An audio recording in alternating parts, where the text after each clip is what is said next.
What's going on, everybody? It's Matt, aka the Lumberjack Landlord. Super excited to be here for Sunday, October 17th. Ready to drop some fire on you guys. Some new deals, some horribly awful experiences, but we can share in that because as a landlord, we all know that happens to everybody. So good morning, everybody. 11:30 a.m. Eastern time. I know we got some folks that were in the waiting room filing in. And so, yeah, it was a crazy, busy week. Lots and lots going on. Closed on my biggest deal ever. Actually over $1.3 million. So super excited to close on that. Can't honestly say that I ever expected to be closing on a $1.3 million property. When this journey started 20 years ago, never expected to be getting onto a $1.3 million property, but super excited that we did. So we'll talk about the details of that.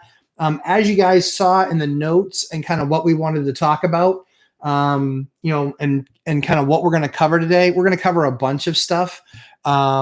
Your questions, my answers. I want to make sure that this time is about you guys. I want to make sure to make myself available to you until we come up with a proper consulting model. We get a ton of requests. We're honored. We're appreciative that we're getting all the requests that we're getting for consulting. Would love to do that with you guys. We just don't have the structure set up to do it right now with the unpredictability of model, if you will. So lots doing. I think what I'm probably going to cover first with you guys, and as I always tell you, it's one of those amazing things that we have on our typical broadcast, which is I've got guys working. It's Sunday. A lot of my guys depend on our business for that side hustle money. That's why I love all my guys. But we've got guys doing 3 different projects today. So you will see me look at my phone. And it's not that I'm not all in here. It's that I got to support my guys in the field first because we got to make sure that they have what they need. Because after all, I'm usually paying by the hour. So for what that's worth.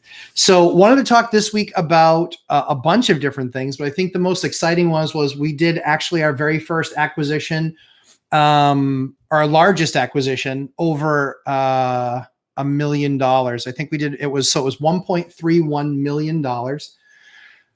Super excited about that. And so I'll kind of run the numbers with you guys, just so you guys kind of get a feel for what we're looking at. But the yield on this one, as Mike likes to call it yield, I like to recall it return on capital. I am going to crush numbers in the next year on this building. It's going to get to the point of ridiculous. We could be talking about a 35% yield deal, 35% yield, completely off the charts. So let me walk you guys through this property just a little bit for those of you who are taking notes. So it is a 12-unit property. What was interesting about this property is it did originally come to me off market. And so I think I'll talk about the business. I think I'll talk about the business side first. So the business side first it was originally brought to me as an off-market deal. Fantastic broker. She is just completely tapped in the market, been doing it for almost 40 years. She's absolutely amazing. Has amazing staff, just absolutely killer at what she does. And so she had brought me the deal. We had talked about it, walked the property, had some conversation about the deal.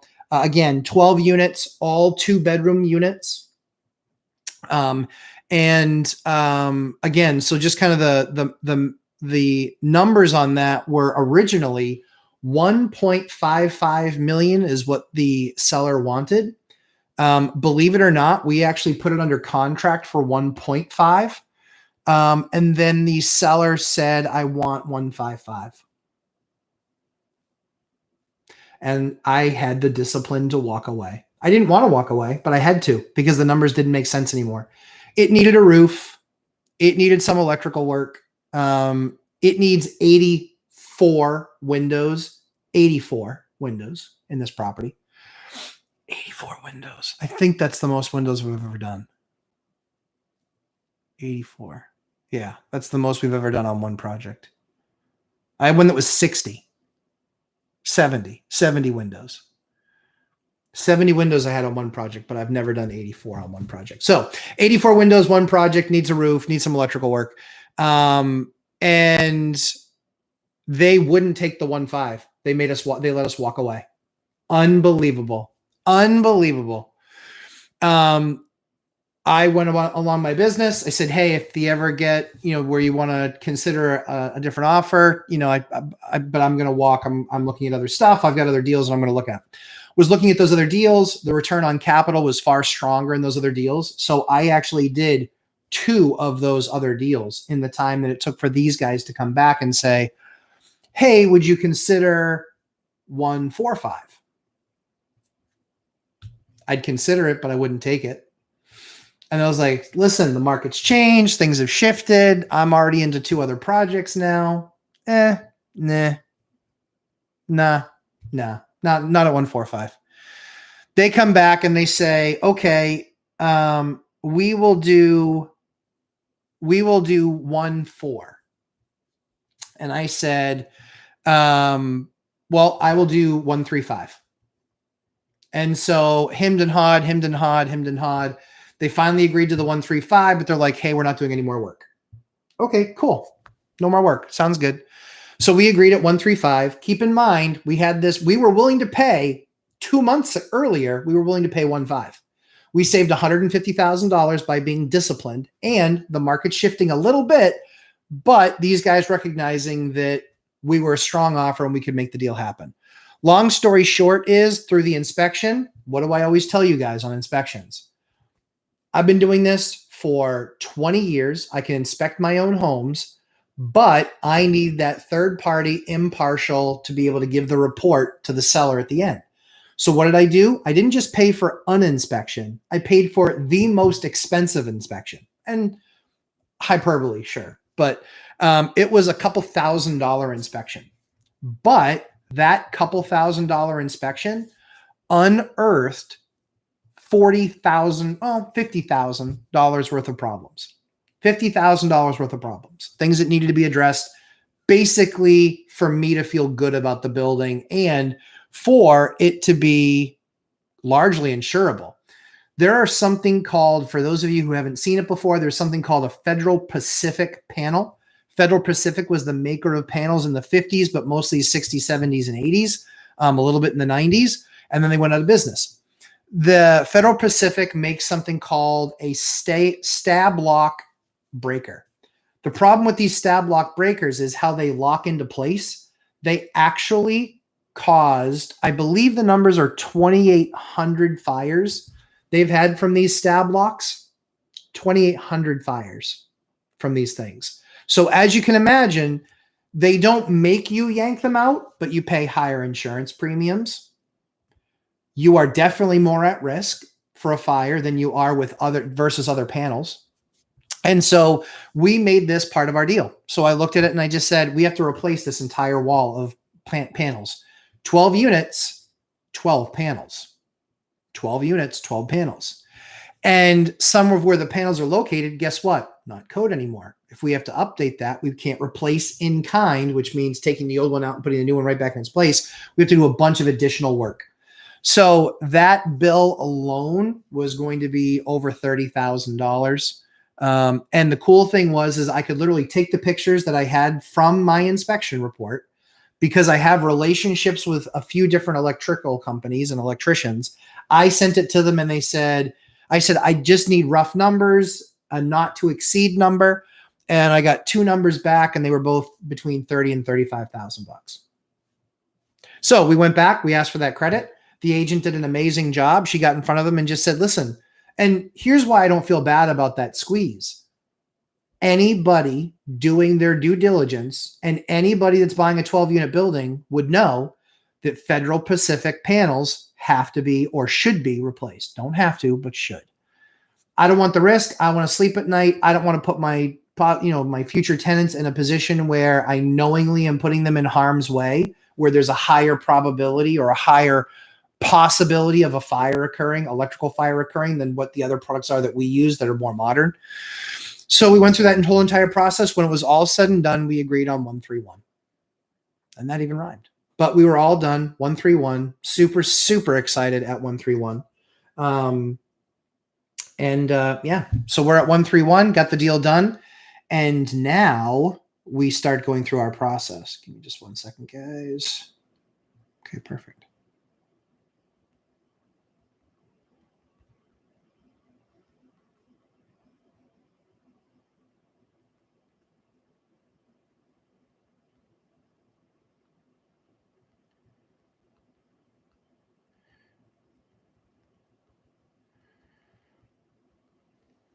I find up getting more viewers watching me type than I do actually talking. I'll have to change things. Just kidding. So yeah, very excited to be in that building. We posted notice on Saturday introducing ourselves. That's something I'm actually going to make available to you guys. So every single time we have a building transition, I actually write every tenant a letter. First of all, we're excited. We're excited. We just spent a ton of money. So we're excited to have them as our tenant. Second thing is, here's what you can expect of us. I'm not asking them for anything yet, but here's what you can expect of us. These are the things that I recognize the building needs. I know the building needs a new roof. We're taking care of that. And that will happening in the next few weeks, probably in the next 2 weeks, actually. The next thing is the windows. We know that they're old. We know that they're not in the best of shape. And we are making a plan to strategically replace 84 windows. I told him, I said, that's not going to be something that's overnight. It will obviously not be something that's during the winter time. But come springtime, we will be poised, ready to start going in and making our replacements and doing our work. So very excited about that. The other thing is, again, before I'm asking for anything, the next thing is, please tell me about 2 things in your apartment that are maintenance issues that the previous landlord had not taken care of. No joke. I'm asking them to give me work to do. I'm asking them, please tell me what's wrong with my building, because now it's my building. I own it. What's wrong with my building?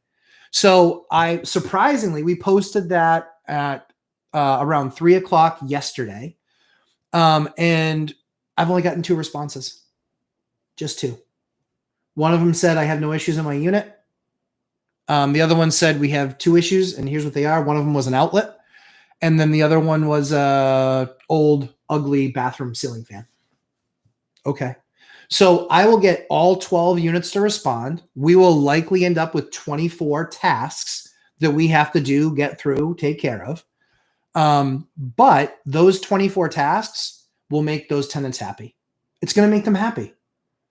It's going to make them happy. It's the right thing to do. We want to be good stewards. We want to be good landlords. That means that we got to take care of the broken stuff that was broken. We also recognize that the previous landlord we knew was garbage, because every single unit that we went in that had tenants, they complained about the landlord. But they were legitimate complaints. They weren't just like, oh, he's a jerk. It was like, no. He tells us he's going to do stuff and then doesn't do it. Okay, what? And they pointed out a few different things. So the cool thing is that we now have a list, or are working on a list. That list will be 24 things or more, 24 to 30 is my guess. And then we will coordinate it. We'll have an electrician day, we'll have a plumber day, and we'll literally just go unit to unit addressing those different items. And so in the next month, I expect it will be completely clear and through the entire building. Right now, that building, its gross rents are just about $13,000, about $13,100. Excuse me, $13,400 is the gross rent there right now. Woefully under market in 10 of the 12 units. So this is where I talk about value investing, right? It's not just what it is on paper right now today. It's where it can be next month, next year. We are not buying for appreciation. Why? Because idiots buy for appreciation. It's not predictable. It's not predictable. Appreciation is not predictable. So we do not buy based on appreciation. Now I can stop that. But yeah, Guys, if you talk to me about buying for appreciation, I'll scream because I hate buying for. In fact, I heard Mike say it yesterday too. I never, ever, ever, ever, ever, ever, ever, ever have bought a building based on appreciation. Ever. I buy them based on cash flow, and I buy them based on return on capital. That's it. And that can be cash flow. That can also be, if I'm doing a flip, it's return on my capital. It is not to buy for appreciation. Ever, ever, ever. And so this particular building, I expect within a year, it will go from 13,000 and change. I expect the rents will be $19,000. I will pick up $6,000. The other very powerful thing about this is that we always talk about knobs and levers, right? The knobs and levers are income is a knob, right? Costs can be a lever. So we look at the income, we look at the costs, and cost isn't just mortgage, it's maintenance. It's what are the other costs that are going to this building that we can potentially unearth some value, right? With being able to unearth that value, I found out that this building was actually, they changed it to being condominiumized and having 12 additional condos. And that's why the tax bill is absolutely freaking outrageous. The tax bill is insanity. I'm going to be able to knock that tax bill down probably about 35 to 40%. Massive return on capital. Massive return on capital. Massive. So, all right. Before we jump in here, let me just make sure I get my final update here. All right. So let's jump in and say some highs. Angel R, the GOAT. I appreciate that, man. The GOAT's Tom Brady. Yeah, he's the GOAT. I have no Super Bowl rings. But yeah, as far as real estate investing, we're doing all right. We're finding a way. We're the Lumberjacks. So it's going well. Good morning, sir. So Kip Stevens, good morning, sir. How is the family doing? Family is awesome. So my daughter is being released from the hospital today. I was there. So as you guys know, I have two older kids. I have a 3-year-old and a 2-year-old. They're right now hanging out with my mother-in-law. And so I could do this live stream. And my daughter and my wife, Ashley, are coming home today. Very excited. She's had chemo each of the last 4 days. She had chemo Thursday, Friday, Saturday, and now today, Sunday. She's responded and done very well with the chemo. There's a lot of side effects that you can have from chemotherapy for those of you who are unfamiliar. And we are very blessed to report that so far, the only thing that she has is a little bit of nausea and what we call baboon butt. She gets massive diaper rash from the chemo. And so there's a special paste that we use that kind of cleans that up. So we in the house, because we have kids, we say things like ouchie. Not a term I use in the field very often, but something that we do use in the house very often. So she has an ouchie. And so, yes. So thank you for asking. Family's doing super awesome. We're super excited to get everybody back together tonight. And get my little nugget back home from the hospital. She was in great spirits yesterday. I spent the day with her in the hospital yesterday. And one of the things that we do, just in case you're wondering, if you care, in the morning, I actually spend my time with my kids, make sure that they've started their day, dad's around, that whole thing. And then I work. And then at night, I make sure, or visit the baby in the hospital. And then I make sure that I do dinner with them and family time. And that I get the bedtime routine. And then after they go to bed, then work more to round out the day. So that's typically what my day goes. So I don't ever want to hear the excuse that you didn't do the work, because I do the work still every day. I still look at my market every single day, every day. So Kip Stevens, thank you very much for asking. My family is doing awesome. Nikodon, good morning, everyone. Good morning. Good to have you back. I know you were working on a project last week, so congratulations. Glad to have you back. Janet Santiago, good morning. How are you? We are good. I'm happy you heard about the good news about your daughter. Health. Yep. I've been traveling for work. I'm happy that I am back to my hometown, LA. Oh, very good. It's always nice. So I spent 10 years flying around doing the six-figure flights every single year. That was brutal. But yeah, it's always nice to come home, and it's always nice to welcome people home. So I'm glad that you're home. And yeah, we're doing well. You were traveling to Latin America. I've seen a lot of Americans moving to the Dominican Republic, Costa Rica, and Panama, et cetera, because of cost of living in the U.S. Absolutely. Yep, absolutely. So that's something that the only hesitation that we would have at all about that is the confiscatory nature of foreign governments and how they feel about foreign investment. We've looked at a number of different countries. I know in the 80s that they had taken back land in Mexico that was rightfully owned by American citizens. I don't know if that would happen again today.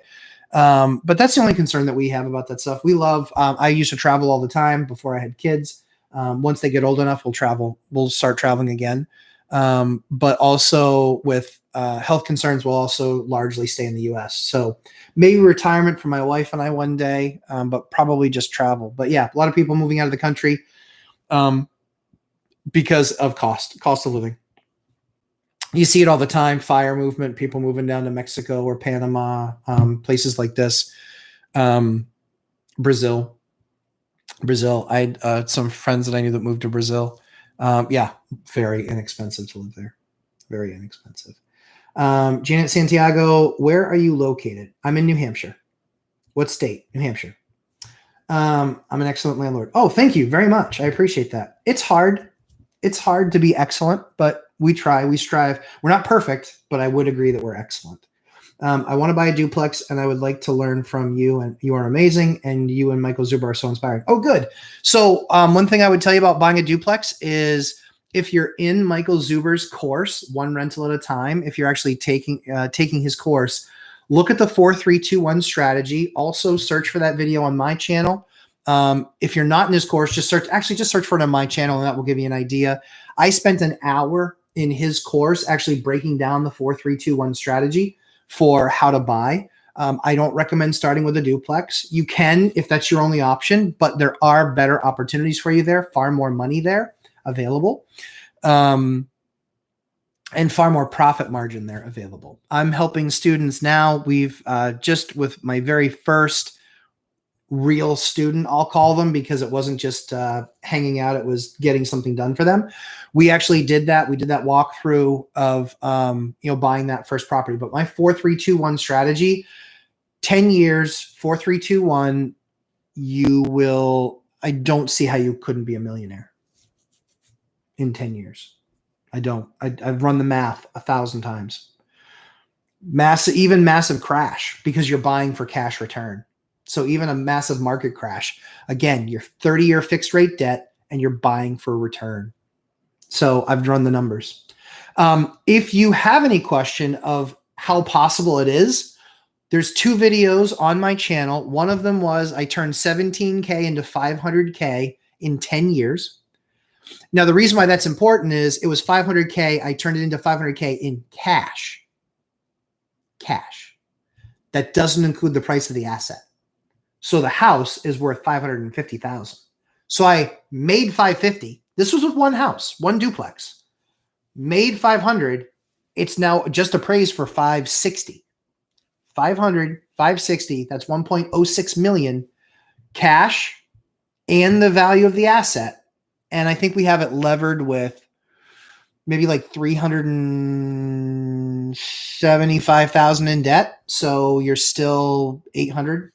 700 in what you actually have in cash and asset value or equity for what it's worth.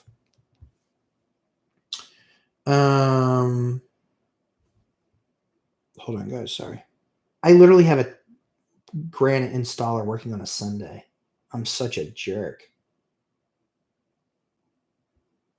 Okay, cool. Hey, he was willing to do it. And he knows I pay as soon as he's done. So there you go. I don't want to hear it.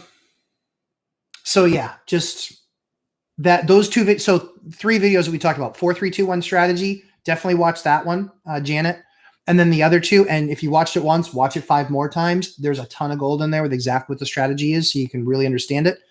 And then the other 2 are $17,000 and how I turned that into $500,000 in 10 years. And then the other one was, I don't remember the exact title of it, but it was absolutely spectacular. And it shows a spreadsheet. These are 2 videos that in both videos I had to I had the thumbnail show the number. So one of them was like 195,000. I think the other one was like 187,000. Watch those videos. That's exactly how I do it. That's not a math problem. It is factual. How I turned $17,000 into $500,000 cash, and I still own the asset, and I have it levered with only about $385,000 or $380,000 of debt, and I still have another $175,000 of equity. These are not made up numbers. These are facts. Facts. These are the actual numbers based on it just having been appraised in the last 60 days. Real numbers, real talk. Nakodon, appreciation is the icing on the cake. Yes. Yes. It's the icing on the cake. Appreciation is the dessert. Yes. Guys, in those two videos that I did, it's nice that the property has gone up in 10 years. I bought it, I think, for 180. One of them I bought for 180. I put 35 or 40,000 bucks into it. So I was into it for about 220 or so. Refi, cash out. Years, and then crazy return on rents, return on capital, crazy on a monthly basis, like $2,000-3,000 bucks a month. And then another refi, I pulled $195,000 out of that building. So I already pulled 70. I pulled another 195. So now I'm 265 I've pulled out of that building. And my rents are up massively from where they were 10 years ago. I'm still making over $2,000 a month on that property. And I still have 175,000 bucks in equity. And I'm 30-year fixed debt. Go ahead, poke holes in that. Poke holes all day long. Should have probably invited Reventure Consulting to try and poke holes in that. Maybe he could build me a better graph about it. And he's not in my head. It's just one of those things where it just bothers me that he puts misinformation out there. So anyway, I digress. ML, should I avoid properties with HOA? So I can't tell you to avoid properties with HOA. What I can tell you to do is make sure that you're building all those costs and fees into your spreadsheet. Here's what I will tell you about HOAs. I got obliterated on one deal in an HOA, and now I will never do HOAs deal again. I don't even bother evaluating them. Other guys do. I just, in my market, those do not make sense because we have plowing in the wintertime. We have plowing in the wintertime. We have grass in the summertime. It's a nightmare. It's an absolute nightmare with what HOAs cost. And then salting and sanding and all this other stuff. So for me, I don't do condo deals. I know Mike does condo deals. I don't do condo deals.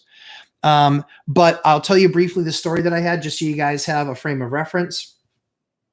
The story that I have is I bought a condo and this was my very first purchase. It was also my very first hack. I bought it because I had a buddy of mine that was able to rent for me for $1,000 a month. One of the bedrooms, because it was only a 2-bedroom condo. And it was just outside Boston. So I bought the place. I want to say I paid $335 or $350. So it was a 2-bedroom condo just outside Boston. Bought the condo. The HOA fees were kind of high. They were about $300 a month. Within a year of living in it, within a year of living there, we got a notice that said the outside skin on the building was failing because it was right on the water. The outside skin was failing. They've done the math, and it's going to be $5 million. $5 million. And guess what? You can't just bump up the HOA for that. What do you have to do? You have to do something called a special assessment. Oh, special assessment. What a nightmare.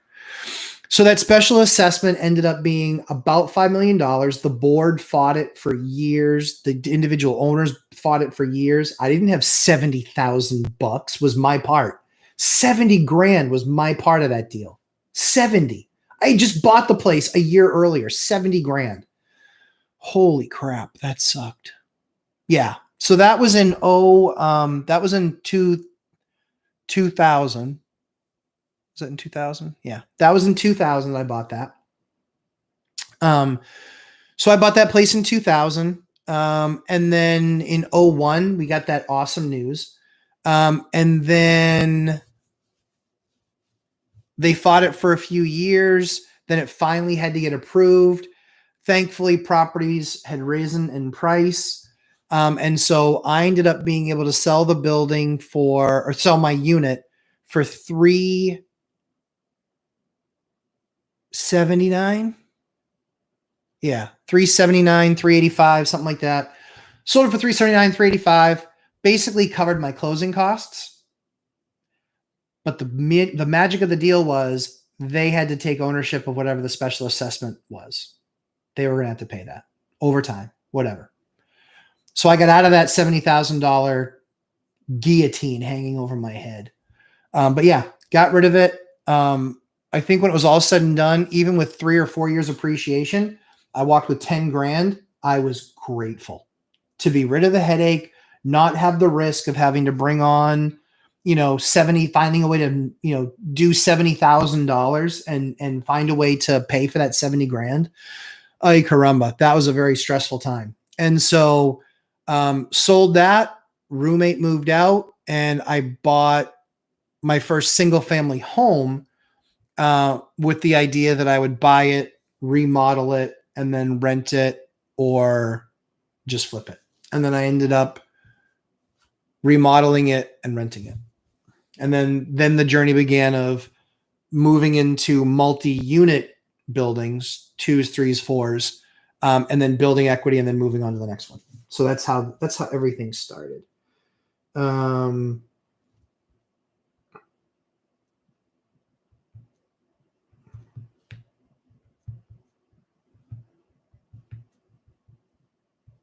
Sheetrocker, working on a Sunday. Well done. So that's how I feel about ML. That's how I feel about HOAs. I got my clock cleaned, got my ass kicked. My head handed to me. Got my comeuppance. I got crushed. Yeah, stunk. 10 grand, but I walked away with my life. And that was all that mattered. It's all I could really smile about. Angel R, after how many units did you start to feel like a real investor? That's a really good question. I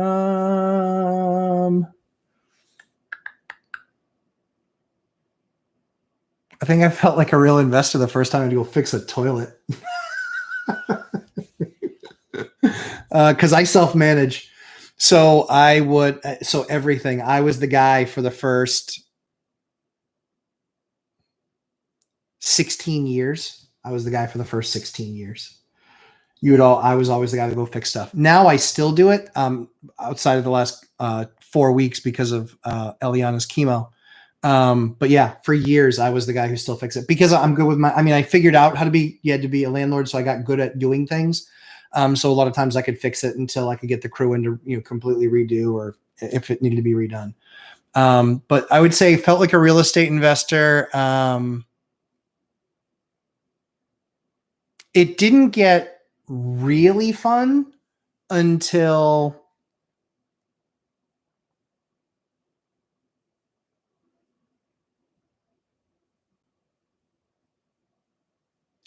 year 13, 14, 15. It was late.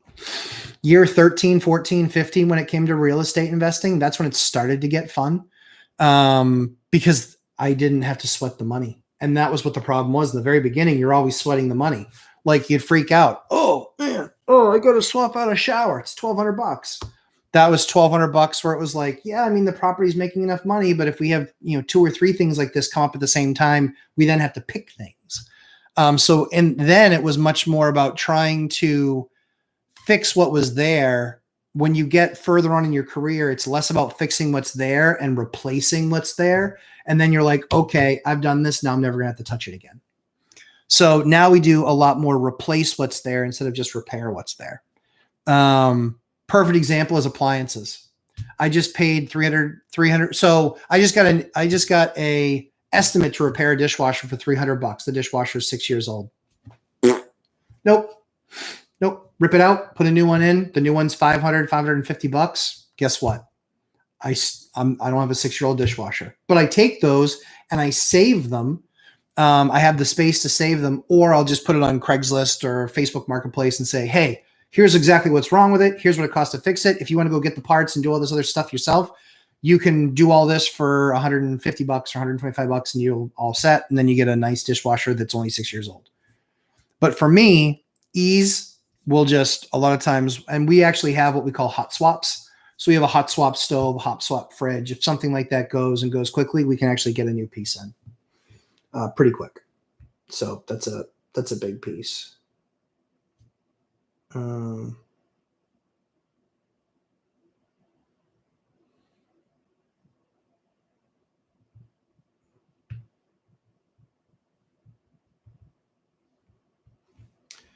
So yes. All right. Yeah. So yeah, that's what, so real estate investor. Yeah. I would say it wasn't a number of units. It was more a number of years. And it really, the point was, when I wasn't dipping into my own pocket to fix things. Same thing for Mike, I think, actually. I think he even said that yesterday on one of the live casts. I watched yesterday when I was with my daughter in the hospital. Just like to keep the trend, you know. So yeah, that's one I'd say that was. Would you build new quads if you could not find any properties worth buying? So I wouldn't. I would love to, but the cost that I've seen is insanity.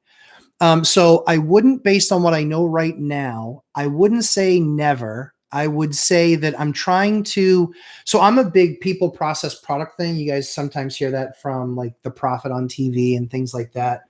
I can tell you that that's just kind of, how I've done things over my career. And again, I think that largely is how I'm able to, run an effective business that's very profitable. So I would say in looking at building 4 units, my biggest concern is cost of the stick build and of the foundation. The surveying is expensive. So I've done remodels where I've had to do surveying, where I've like split up ADUs and things like that. In fact, I have a great video on the channel that I actually talked about exactly what my process was for going through that you do and look for ADUs, which is additional dwelling units. Some towns call them auxiliary dwelling units. Other towns call them, it's all sorts of stuff like that. So, but yeah, so as I look at it, building new quads is a possibility, but I would get it down to so there's goofy things that I do in my projects, which is I bring things to what are normal, conventional size, right? So like LVL beams, for those of you who don't understand what an LVL beam is, I should have brought an example. I suck at that. I should have brought an example.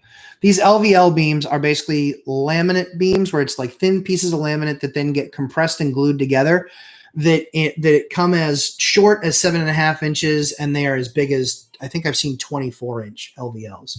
What's really cool about these beams is the strength that they have. A normal LVL is twice as strong as a timber that's the same size because it's actually engineered. It's an engineered beam. I look at a lot of materials like that to allow for wide open design. In fact, I'll show you guys. I had written down a video that I was going to do this week, and I didn't get the final pictures that I needed for it. But a lot of those things that I do for design that make my apartments super attractive that everybody loves is I big, wide open concept, and a lot of that stuff is accomplished with things like LVL beams and things like that. So a lot of it goes into the architectural design of the property. But I can tell you, just to build, A, you have to buy the lot. B, you then have to do all the surveying of the lot, which is $8 to $10,000.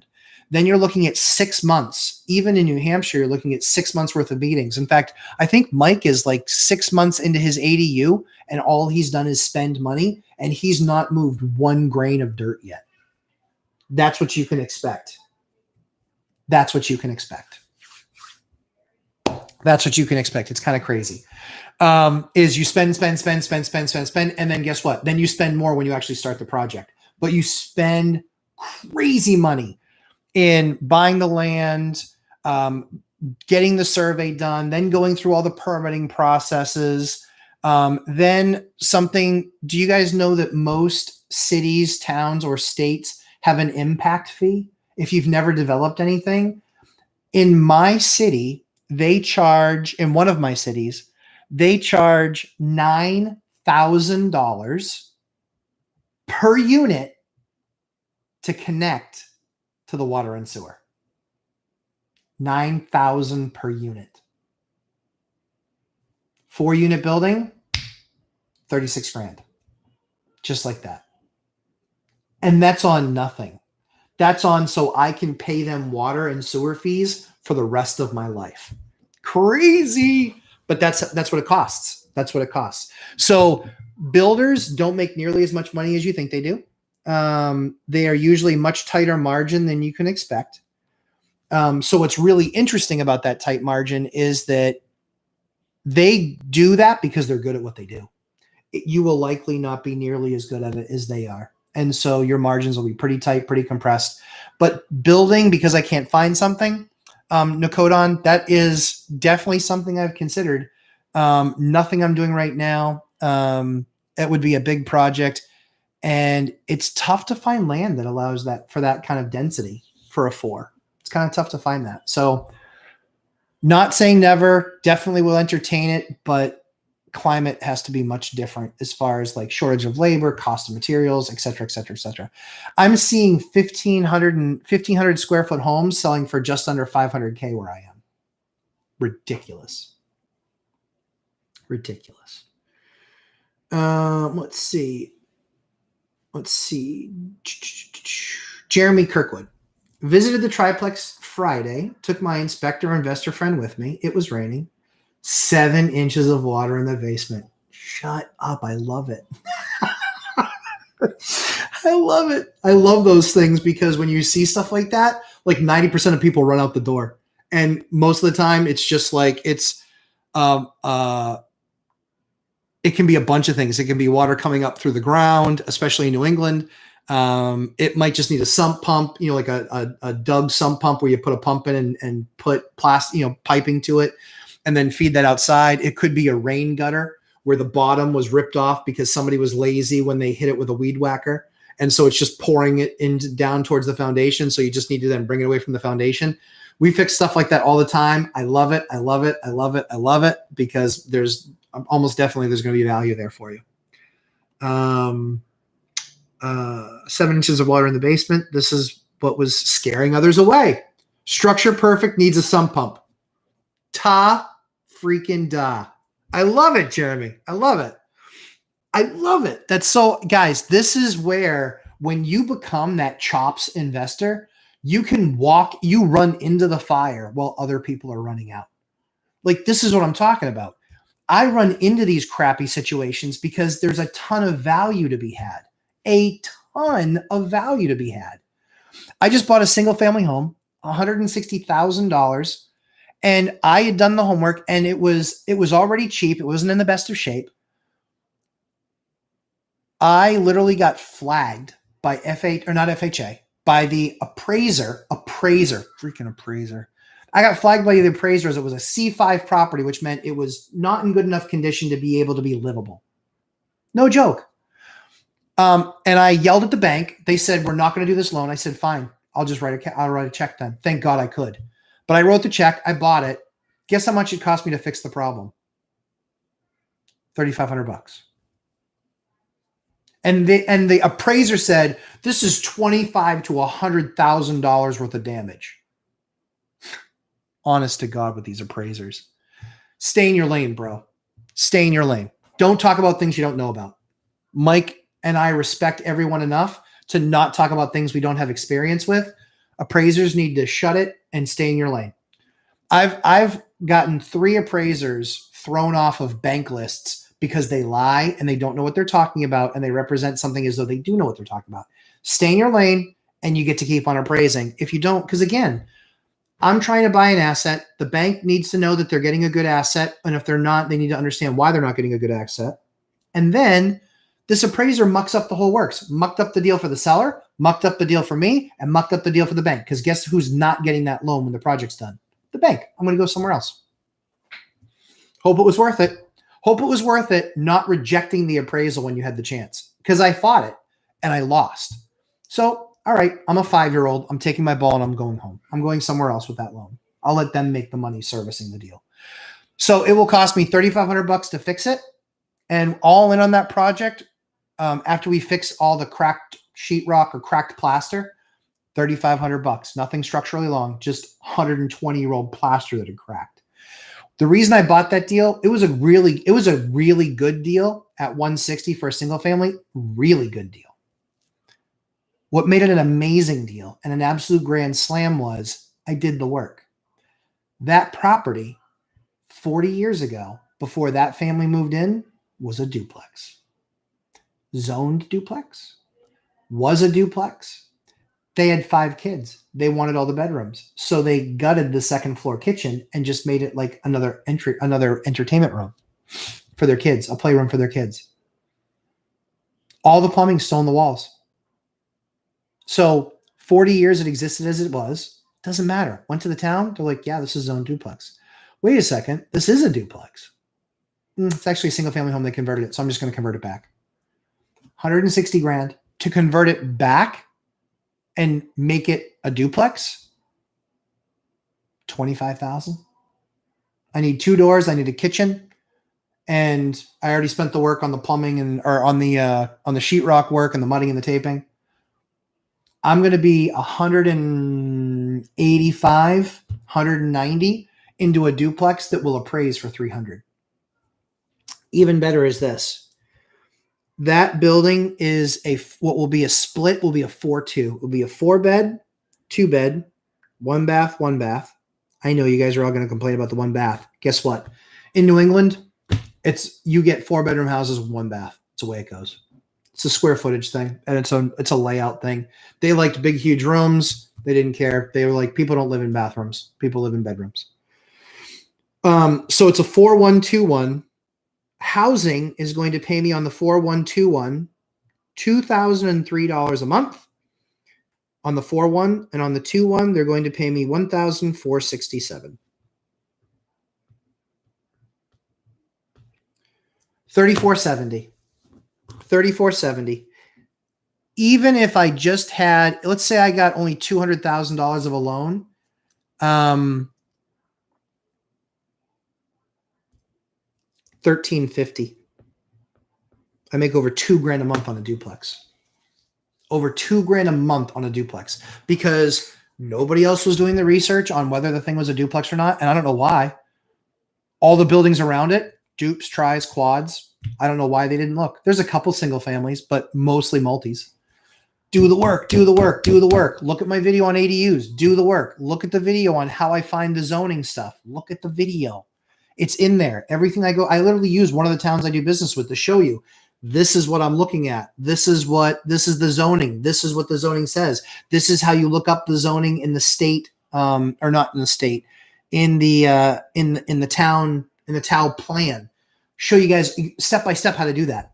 You should be looking at that. Please look at that. You will find deals. This deal will make me $2,000 a month. And what does that translate to? I'm going to be about 7 years. 7 years just in profits. 7 years, I could buy the house. I would own the house outright. But I won't. I'll lever it. I'll lever good debt on it. 30-year fixed rate debt. Probably just over 4%. Man, those numbers are good. Man, they're good. And you can find them. But be looking for deals that other people aren't looking for. These are deals that other people aren't looking for, guys. All right. Let's see. All right. We'll do some questions. Bang out some questions so I can stop yelling at everybody. Let me just lube up.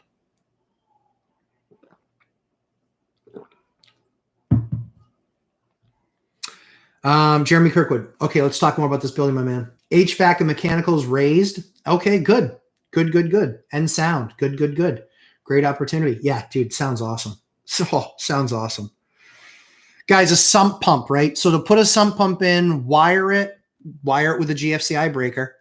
or a outlet. Sorry. So sump pump, $200, piping, $100, outlet with electrician, $100. Like, and a bucket. What I would do is so one of the things that you need to learn when you do a sump pump, and this is what I do when I have a sump pump, is I actually, because there's a lot of times there's sediment that gets run into a house with these old homes. So what I do is about 3 or 4 inches up, I will actually drill holes in the bucket. I don't want it rolling over the edge always, because sometimes on the sump pump will have a tough time keeping up. So I will start drilling holes 4 or 5 inches up so the pump stays lubricated and stays sitting in water. And that way it's always sitting in water. So it's just a matter of if the thing's kicking on and floating, whether or not. I use a specific rigid sump pump. I have probably 4 or 5 basements that have sump pumps in them. Swear by them. They are the absolute best. The rigids are great. And the only time that you get any sort of a backup is usually when that thing trips and then it's just a button, or the sump at that point's died. And I just use a special flexible adapter, ones that have screws around the top pieces, but I have that usually a foot up. So I'll hard pipe into the sump pump. Then I'll do a flexible adapter right here, which is usually about a foot above grade. That way I can sit on one knee. I can unscrew that piece. I can pop that piece out. Then I get the pump out. I take that piece off, put it on the other pump, put that piece back on. I can swap a sump pump in less than 20 minutes. And I don't need professional help. Well, I don't need professional help to swap the pump. But you guys can put yourselves in an awesome position when you get that pump in there. So love it, love it, love it. Jeremy Kirkwood, at ML, I would read the HOA covenants and bylaws. Yeah. Usually filed at county. Yeah. I mean, I think that you have to want to be an investor of that stuff. And that's what scares me. I don't love that stuff. I just don't love condos. Basilio, good morning, everybody. Good morning, Basilio. Squatorti, hello, Lumberjack. Been looking at Southern California market for multifamily, looking for a diamond deal to house hack. Yeah, I don't know anything about Southern California other than super expensive. Don't know about duplexes, tris, and quads. I know that they can range from a few $100,000 to millions.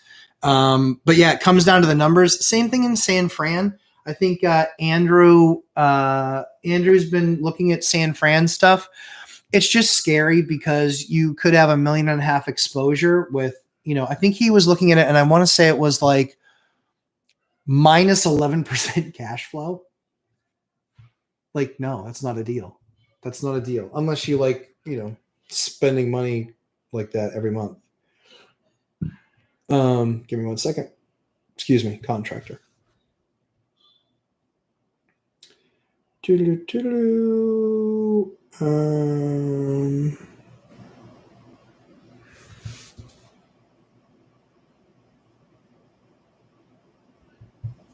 Okay, cool. He's doing 2 different jobs. Sheetrocker's doing 2 different jobs for me today. Muddin. Jeremy Kirkwood, yep, replaced 3 toilets, felt like an investor. Yeah, exactly. Oh, toilets. Yeah. Jeremy, interested in your thoughts. Have you seen, or anybody else out there, have you seen the new non-wax are they polyurethane? I think they're polyurethane. I think the polyurethane rings, love those things. Love them. Oh my word. Oh, love them. Used it, loved it. Squatorti, found one 1 hour away from Orange County. Okay. But it is pending. Okay. Deals are out here, but are going fast. Okay, cool. So what do we need? That deal makes perfect sense. See, I love it. So there are deals in your market. There are deals happening in your market. You just didn't get one yet, but you knew that it was a deal. How'd you know it was a deal? You did the work. You understood exactly what the market's commanding. You understood what the rents were. Then just keeping your eyes, making sure you're positioned, right? So you guys hear me talk about a ton in the stuff that I do. It's that 1,000 hours of preparation that meets that moment of opportunity where you're like in, boom, boom, you execute. That house that I bought for 160, that hit the market for 190. And it was too expensive at 190, needed a decent amount of work, but then it was all stuff that I could do. And so I watched it. And then when I watched it fall out of escrow one time, or no, it didn't. That one, not that one. Sorry. That one I had under contract, I think within a few days of it being on the market. It was just, let's get this deal done. And I own 3 buildings within a mile of it. So I love that you found a deal that makes perfect sense. Angel R, hit the like button. Yeah, people, hit the like button. I agree with Angel. Like, this is solid stuff. And you're not even paying a few $100 an hour for consulting. It's like the best. And I'll answer your questions. Squatorti, the property that is being sold is a 4-plex. Okay, love it. My family of 4 can live in 1. Yep. And rent the other 3. Yep. 720, 720K. Expenses 4,800. Expense 4,800. Do you mean, okay, the other 3 unit is renting for 1,500. So I basically live rent free, cost 3. Right. Exactly. I love it. I love the math. 4, 3, 2, 1. This is a strategy, guys. This is a moneymaker. Where are you going to live for $300 a month, except for in a van down by the river? Where? Where are you going to live for $300 a month? Nowhere is the answer. That's why house hacking, like I've been doing for 20 years, is the way that I got wealthy. I didn't have to be an amazing investor. I needed to live in a place. And I literally something very, very simple. This is how much the building costs. This is what my mortgage is. This is what the insurance is. This is what the bills are to run the building. And here's what all the rents are that I'm going to be getting. It is not, my plan is the easiest it possibly can be. It's literally what Squatorti answers right here in this message. Buying it for $720,000, expenses are $4,800 a month. The other 3 units are $1,500 a month. So I basically live rent 3, it's $300 a month. Those are the numbers that you need to know. Those are the numbers that you need to know to get a deal done, guys. That's it. Those are the, 30-year fixed rate debt. You gotta. 30-year fixed rate debt. But if it's one of your first 10 deals, that's not going to be an issue. Even if they do what they did last crash and they knock us down to 4, you still have room. But you buy that deal. You're in that deal. Maybe you rehab the unit a little bit before you move in and add a little bit more money if you want to. If you don't, that's fine too. $1,500, I'd be willing to bet you that if you searched on Craigslist and apartments.com and Zillow, I bet you'd find that those $1,500 units are under market. I bet you within a year, just the 10% increase or 8% increase on those unit market rents, guess who's living for free, my man? You're living for $0 a month. 0. Oh, I love that. I just went through the numbers this morning with my student, one of my students. So I always say my student because he's my very first one that we did this with. And last month, he lived rent-free after expenses. He lived rent-free and made $260. If he didn't live there, he still made $260, which was about a 10% return or 11% return. But he lived there in a unit that would rent out for $1,100 a month. When he moves on from that building, he's printing cash. Sorry, I just love that deal. Oh, love it. So freaking good. So freaking good. Oh, so good. So yeah, this is what you got to be doing, guys. All right. So yeah, so that deal makes perfect sense. Love the numbers. Squatorti, wish I caught that deal. Yeah, I get it. But you learn that there's deals out there. So you'll get the next one. Be watching these deals. Watch my video 4321. Guys, you got to memorize that one.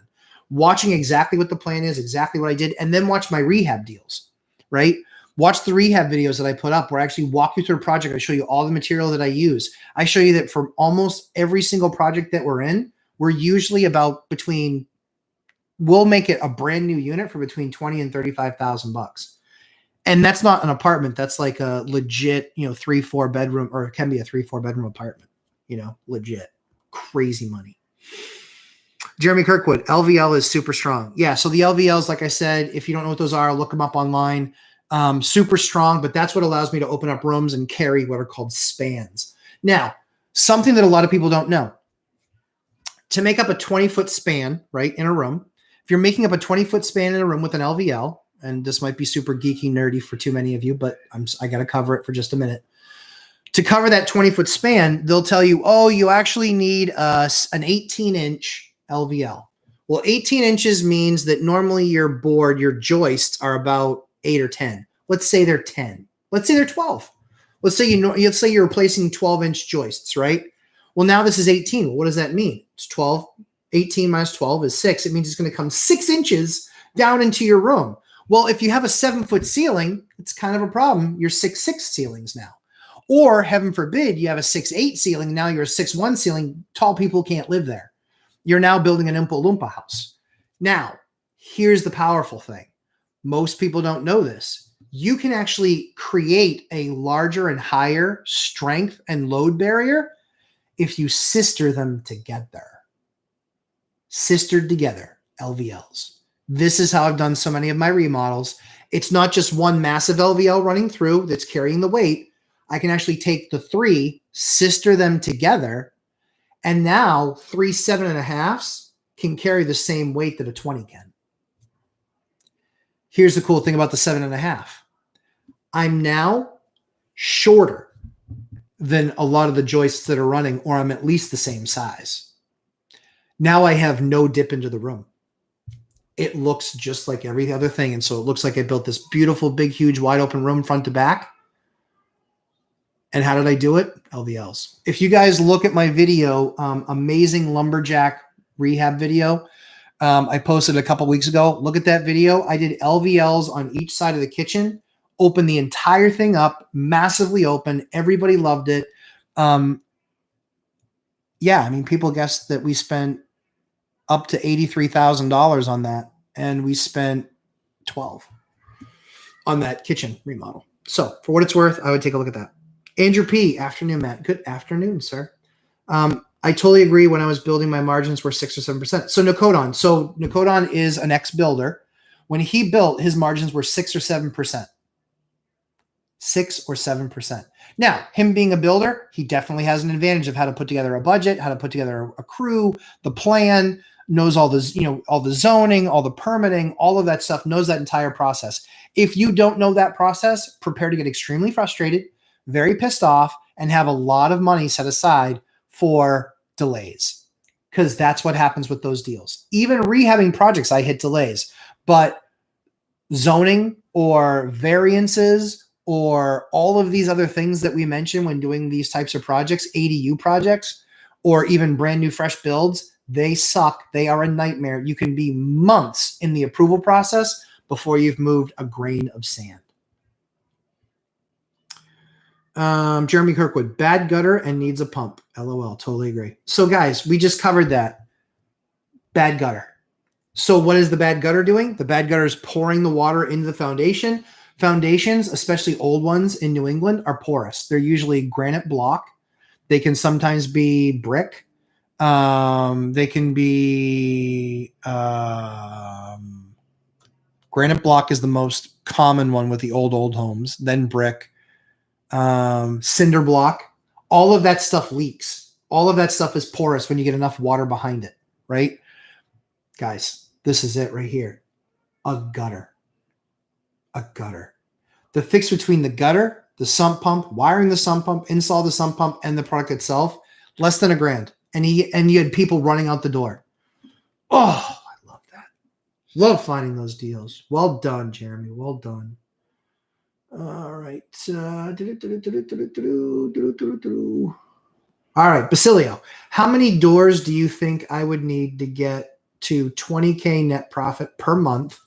And how long you think it would take me to get there? Currently own 6-door cash flowing, $250 average per door. Your math, right? So 20,000 is 80 doors at your $250 per door. And you can get there super quick or super slow or never get there. So those questions are all good, but there's way too many variables to answer. So this last year, I sold 3 and I've bought 7, 8. I bought 8. I've sold 3. I've bought 8. So that's 11 transactions. That's the highest number of transactions we've ever done in a year. Usually we are sell 0. Usually we are sell 0 and buy 3 or 4. So we doubled the amount we bought this last year, and we added 3 to the sell because those sales was the recycled capital, like Mike and I like to talk about, Mike Zuber from Montreal all the time. That was the recycled capital that we then rolled into our next deal. So that was a big thing. That we rolled into our next deal. So so based on your math, you need 80 units at $250 a door. I mean, you should be making more per door. I don't know what your market is though. So my deal per door profit is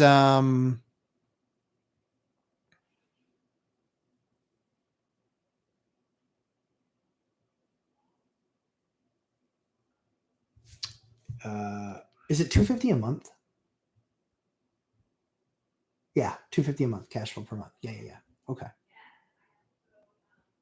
Yeah, $250. Okay. Yeah. So you need 80 doors making $250 a month per door. So I have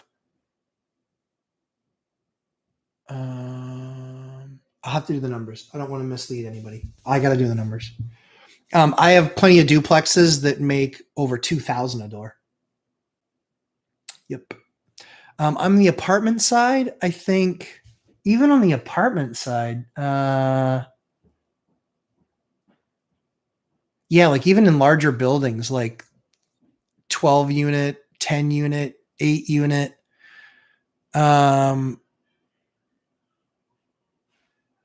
still 5 to 700 a door, just off the top of my head, ballpark. Yeah. Yep. Matthew Paris, how did you find quads and tries in your early days versus now? I've always had problems finding them in my area. So really good question. So in the early days, it was MLS. So it was whatever was getting posted on MLS, because that's where I did a majority of my deals. Then it was telling everybody and their brother that I like 2 through 4s. I said, I'll consider anything, but my real market is 2 through 4s, dupes, tries, and quads, because I could still get residential lending on them. And because I could also get a 203K loan, which the 203K streamline is $35,000 to do any project. So yeah, so that was how I found those. And then no joke, literally driving around. I would drive around the cities that was when my wife and I were broke. So here's a broke story. When my wife and I were broke, we would drive around looking for buildings, and then we would write letters. That was all we could afford to do. Hey, honey, you want to do date night? Sure. What are we doing? We're driving around and taking down some addresses and going to write them a love note. No joke. For sure. That's how we did it. So agents bringing them to me. I would be looking at, so I have apps on my phone. One of the things I always ask people is what are the real estate apps that you have on your phone? So here are the ones that I have on mine. Hubzu, Xome, Xome, Zillow, Realtor.com, LoopNet,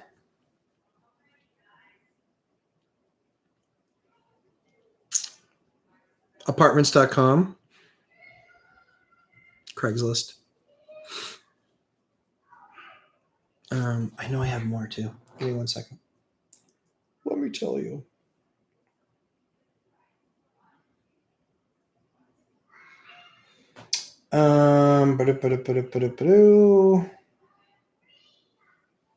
Yep, Zillow. Yep.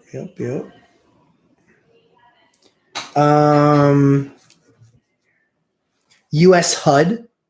US HUD actually has one, believe it or not. Yep. And then auction.com.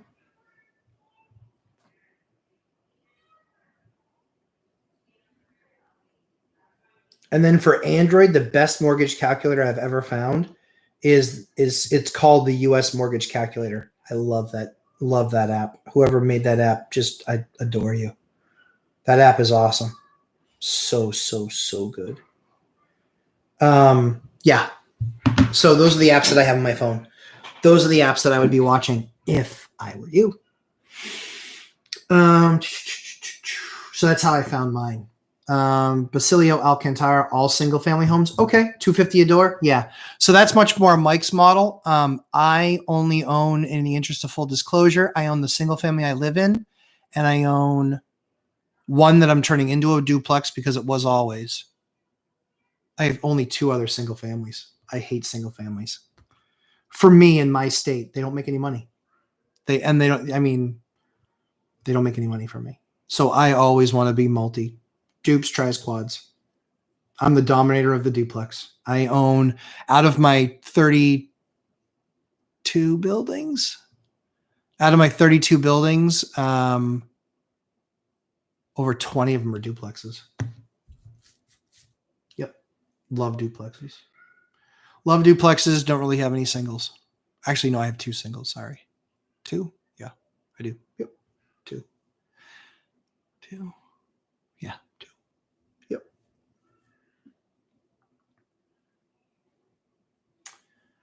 Jeremy Kirkwood, had an appraiser steal a house from me I had under contract. Really? His LLC bought it. Should have sued. Yeah, you should have sued. That's a bullsh move. Oh man, I would be making sure everybody and their brother knew exactly who he was. That is a horrible thing. I would absolutely report him in 5 seconds. Yep. I would absolutely report him in 5 seconds. Yep. Basilio Alcantara at $250 cash flow per house. That's like 80 houses to get to 20. Yes, correct. Yep. That was the math. 80. Yep. I mean, again, for me, I would be looking at dupes, tries, and quads. It's just me. I can't. In New Hampshire, because the property taxes cover income tax and sales tax, the taxes on single family homes are high. So in a lot of cases in our towns, you can get a single family house where the mortgage is $1,200, but the taxes are $6,000. So that makes it $18,000. And then the thing rents for $2,000 or $2,050 or something like that. You make that $250 a month. That's nice. But you lose a water heater and you're out, you lose all your profit for a year. And so I like the cash flow, generally speaking, in other states, because a lot of other states don't reassess taxes every year like our state does. But I understand why our state does it. It's to stay away from an income tax and a sales tax. But for me, that's why I love duplexes, because the premium you get for a single family home, let's say it's a 3-bed, 2-bath, and you're getting $2,000 a month. For a 3-bed, 2-bath, in that same market where I'm getting $2,000 for a house, 3-bed, 2-bath, I'm getting $18,000 or $1,750 for a duplex per side. So a lot more money, and that house doesn't cost. So you're $3,500 versus $2,000. So it's basically 60% the cost, right? Yeah, 35, 350. Yeah. So you're basically 60% the cost or 60% the revenue. But you're like 90% the cost or 85% the cost. So I'm looking for value. I'm looking for value in my deals where I can uncover and unearth value. Because in a duplex, a lot of people have no problem going from living in a massive apartment to living in a duplex, whether it's a side by side or an up and down or something like that. A lot of people have no problem making that move. And they're like, well, it's the last move we'll make before we buy a single family home. And again, in my math example, I got next door neighbor paying $1,750 a month towards my mortgage. Let's call it $2,000. I'm living for $250 a month. So I'm not making $250 a month, but I'm spending $250 a month to live in a place. And when I move out, I'm making 15 bones a month. I'm making 15 bones a month on that duplex. That's where it's killer. Andrew P., half bath under the stairs. Well done, sir. Well done. So I did a whole live stream. We talked a lot maybe a month ago. We talked a lot about adding value. And when you're looking at those stairs that go from the first floor to the second floor, A lot of times you can put a half bath underneath there, which is toilet and sink, and well worth it. And we turn a lot of our places, we add that half bath.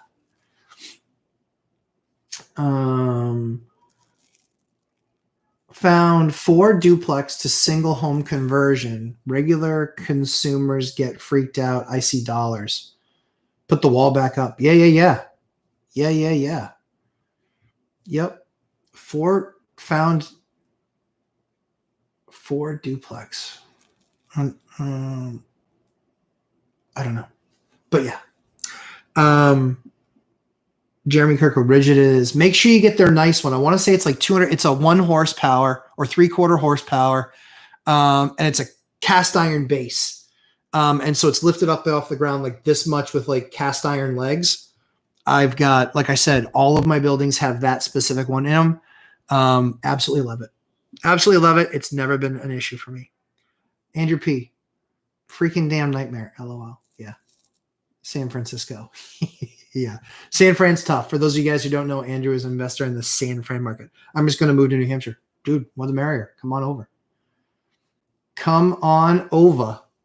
Jeremy Kirkwood. Yes, used it. It was great. Excellent. I think I bought a Kohler that came with the poly ring. Yeah, so cool. So that poly ring, yeah, absolutely awesome. Yep, absolutely awesome. J-Lo Flicks. All of this feels so far out of my range of hope, and conditions are exponentially getting worse, thus perpetually, simultaneously keeping my entry out of range forever. Not necessarily. Here's what you have to do. Keep on doing the work. I get that it gets discouraging. I would buy Mike's book, honestly. A lot of times it took those people years to break in the market, that second book that he's got. I haven't read it yet because we still haven't got my copy because Amazon doesn't have them, which is amazing. But stay the course. Stay the course. Constant consistency. Stay the course. Keep going. Keep going. It'll work out. I'm telling you. You will find there will be dips. There will be blips. Look at these different auction sites. You will find your deal eventually. Stick with it. And again, you don't need 10 deals. You need one. Just one. Excuse me. Just one to get you on the ladder. Just one to get you on the ladder, and you will crush it. Just one to get on the ladder. Trust me. Just one to get on the ladder. Keep on looking. Keep on pushing, J-Lo Flicks. Keep on doing it. It will come together. I know it will. I know it will. Jeremy Kirkwood. Got to buy some door hardware. I'll be back. Sounds good. Thanks, Jeremy. Heather McIver. I love to see deals when people are living cheaper. Yes, we finally signed papers on our fourplex. All right. Good for you. Won't record until Tuesday, unfortunately, but after 3.5 months, we are finally getting somewhere. Yes, yes, yes. And aren't those 3.5 months so much fun to live through? I hate waiting to close. It's just constant crap happens, right? Heather McIver, we are going to pay rent to ourselves. Yes, yes, yes, to make it easier to save. Yes, guys. This is something Heather's talking about that I literally just had the conversation with one of my people like a week and a half ago. We had the conversation where they were like, I don't know how I save up for my next one. Here's how you do it. Pay yourself the rent. So that student, they're paying themselves the market rent. I said, listen, give yourself a deal. It's not $1,100 a month. It's $1,000 a month. Let's just say that's the number. But pay yourself that $1,000 a month. He bought that fourplex with the strategy that we employed. He bought that fourplex with just under $9,000 down. He might find that deal again. He might not find that deal again. But here's what we will find. He will have $12,000 cash plus his other profits saved up over the year. Maybe he does a little bit of spending here and there, whatever, that's fine. But let's just say it's the 12 grand. He's ready in a year to refinance that house if the rates are still reasonable. And he's got 12 grand to go buy his next property. Guys, this is the process you set yourself up with. And then it becomes timing. Okay, every year to 18 months, we buy the next one because we paid ourselves rent on the last one. And then 12 to 18 months later, it added up to this. And that gave us enough to buy the next one. And then the next one, and then the next one. I did that same thing 9 times. 9 times, 13 years. 9 times I did it. 9. And my wife actually asked me, funny story. So we were sitting on the couch watching a real estate video because that's what we do. That's what I make her do. And she blesses me by letting me do it. and not walking out of the room. She said to me, she goes, would you right now, 3 kids, would you go back to house hacking? I didn't even hesitate. I said, yes. I was like, oh yeah.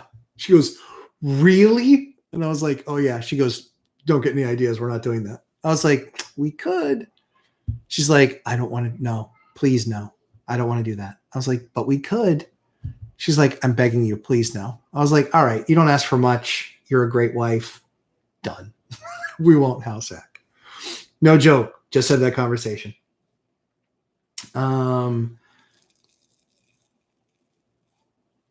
So yeah, Heather, fantastic. Pay rent to yourself. That's your down payment for your next house. Live and work the plan and you will get there. And 5, 7, 10 years from now, you own a portfolio. You're a legit real estate investor. You have great returns. You're ready to get financially independent, financial freedom, get out of your job. These are all awesome things. That's what I love to see. This is why we do this, guys. This is why we do this. Basilio, my market is Jacksonville, Florida. I don't know anything about Jacksonville, Florida, other than it's in Florida. They have a horrible football team and they are somewhat close to the water or on the water. Basilio, so do you think that switching to multifamily at some point will help oh yeah, for sure. Help you accelerate growth and 20K goal sooner? Oh yeah, for sure. Without a doubt it will. Without a doubt it will. 100%. Yep, 100%. Yep, without a doubt. I mean, especially if you just maintain the same math, right? If you're making $250 a door, but you're buying 4 doors at a time instead of 1, it doesn't take any more time, effort, or energy to buy a 4-plex than it does a 1. It doesn't. It just doesn't. So yeah, if I were in your shoes and you're dialed in and you know what you're doing on single families and you've got your homework down of what you're doing every single day and that constant consistency, I would be looking at 2s and 3s and 4s as a set and really start to build out that spreadsheet, understanding. And again, just how badly you want it. If you want to get there fast, then you just spend more time doing it. That's what I do. I know Mike preaches against burnout. I get that. But for me, I was an animal. Screw 15 or 20 minutes a day. I was hours a day. But it was I accelerated everything. And so, yeah, duplex, tries, and quads, major opportunity there. All of the same stuff still applies. Understanding the area, understanding, figuring out your yield if you're in Mike's course, or, return on capital if you listen to my videos, all of that stuff. But yeah, I'd be looking at dupes, tries, and quads, 100%. Understanding what the market rent is for those, understanding what the market price is for those. This other deal that I just added 12 units. Yeah, my profit per unit isn't the same as my duplexes, but it's still a few $100. It's still like four or 500, right around there after expenses, times 12. So, four. Yeah.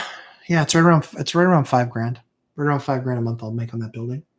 And so then that's $60,000 and I was $290 out of pocket. So I'm 20% return after expenses. That's a ridiculous deal. Love that deal. Heather McIver, good morning. Do you guys have snow yet? We don't. And do you find it easier or harder to find deals during the winter? Easier. Much, much easier. We finally started getting a little bit sticking last week in Alaska. Yep. Oh, I love Alaska. It's so beautiful. But yeah. Yep. Where we are, deals in the wintertime, foot of snow on the ground. Yep. 100%. 100%. There are always deals that happen around Christmas time and New Year's. Yep. Love those deals. Some real grand slams I've hit then. Heather McIver, the appraiser that I told you was holding us up, finally got her paperwork in after 2.5 months. It took 4 people, including me, calling and messaging her every day for a week. She has now been removed. See? Awesome. Guys, don't tolerate this crap. They are to do a job and they are paid handsomely for that job. Hundreds of dollars and in many cases over $1,000 for an appraisal. Do your job. Do your job. Do your job. Stay in your lane. Do your job. I don't want your opinion on structural. Do your job. I want you to finish your report and be as thorough as you possibly can based on the current condition of the property and what the current market conditions are. Do your job. Whatever I just said offended 5 people because they all just jumped off.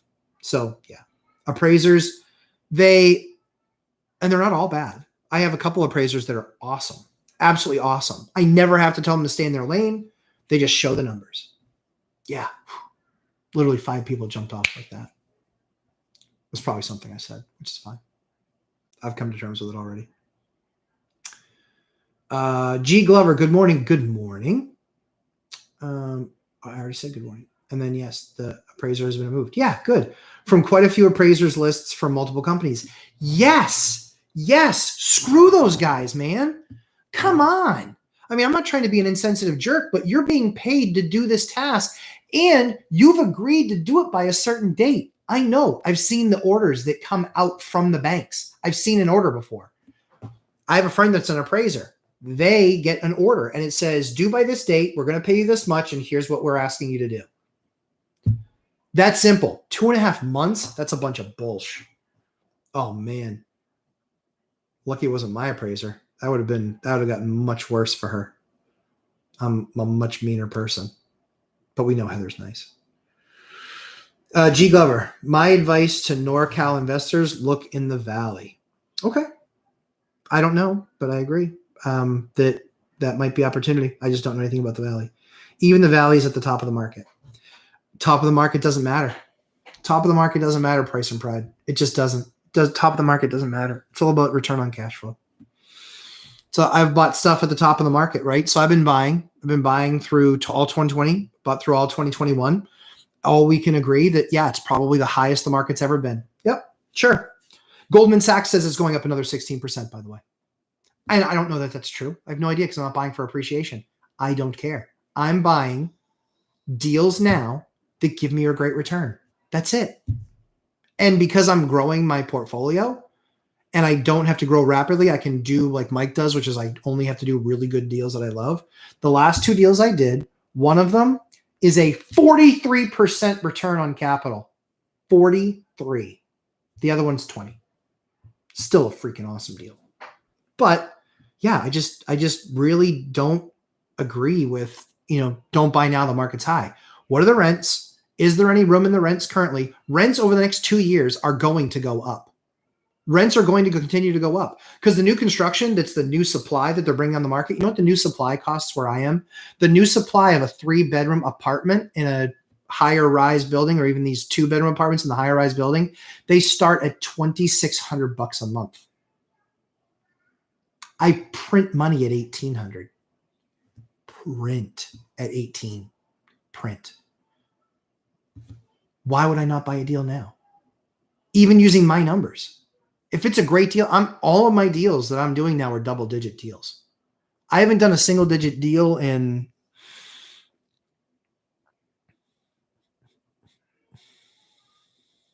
years. I don't even know how long. It's been years.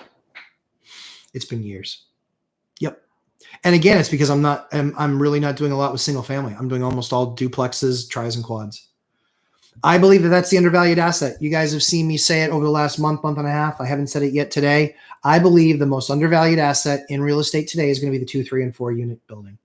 They still follow residential. They still follow residential lending practices, 2, 3, and 4 unit, 2, 3, and 4 unit. They still follow residential lending practices. That has the biggest opportunity for increase because new homes, there aren't a bunch of old homes coming to market like everybody says. Look at Mike's and my video from Friday. We cover the foreclosure bullshit, the nonsense, the lies that the media is telling you because they're using percentages as opposed to telling you the gross numbers. It's nowhere near where even normal is. Normal's 40,000 units a month. 40,000 a month. They're at 26,000 for this quarter. It's a bunch of bullshit. All right? It's a bunch of bullshit. Read the numbers. I break them down for you. Mike breaks them down for you. The numbers are there. Read them. I'm telling you guys, you'll crush it. Huge opportunity, making hundreds of thousands of dollars doing this. You can house hack. Heather McIver. Love it. Love it. I hate to ask Heather, and you don't have to answer, but I would love it if you did. How old are you and your husband?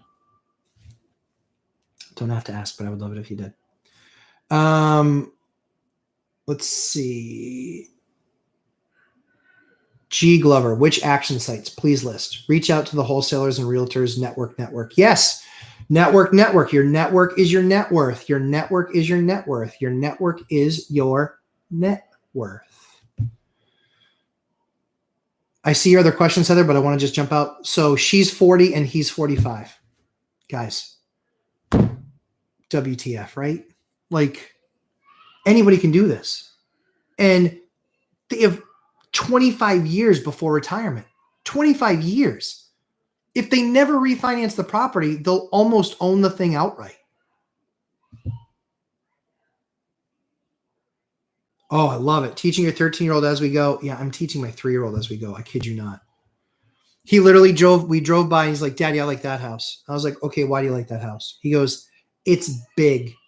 I said, okay, what does big mean? Big means big rents. Not quite. But he's 3. I'm not going to thrash him. I'm thrilled that he's interested in the business. But yeah, teaching these kids, Heather and your husband, kudos to you. Your kid is going to be in that top 5% that actually knows what the hell's going on, know how to make money, know how to make a deal. Oh, good for you guys. Good for you guys. Love that you're doing that with your son. Love it. Sorry, your 13-year-old. You didn't say son. I just assumed because it was my son. Jeremy Kirkwood, I literally thought about becoming an appraiser to be part of the solution. Yeah, good luck. So appraisers, I don't know about appraisers in your state, but appraisers in my state, you can take the course, but then you have to find an appraiser who's willing to mentor you for 2 years. 2 years. They have to sign off on all, and you can't actually receive an order from a bank. You have to they get the order. They then assign it to you as part of being part of their firm. In a lot of cases, they'll take 50 or 60% of the fee. So you get paid half price, but you're doing all of the work. And then they do a quick review at the end, and then they sign off on your appraisal.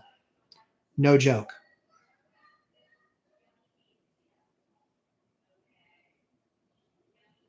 Yep. No joke. No joke. Yeah. Yep.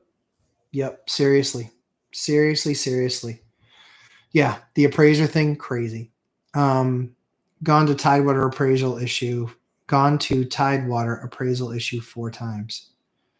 Yeah, man.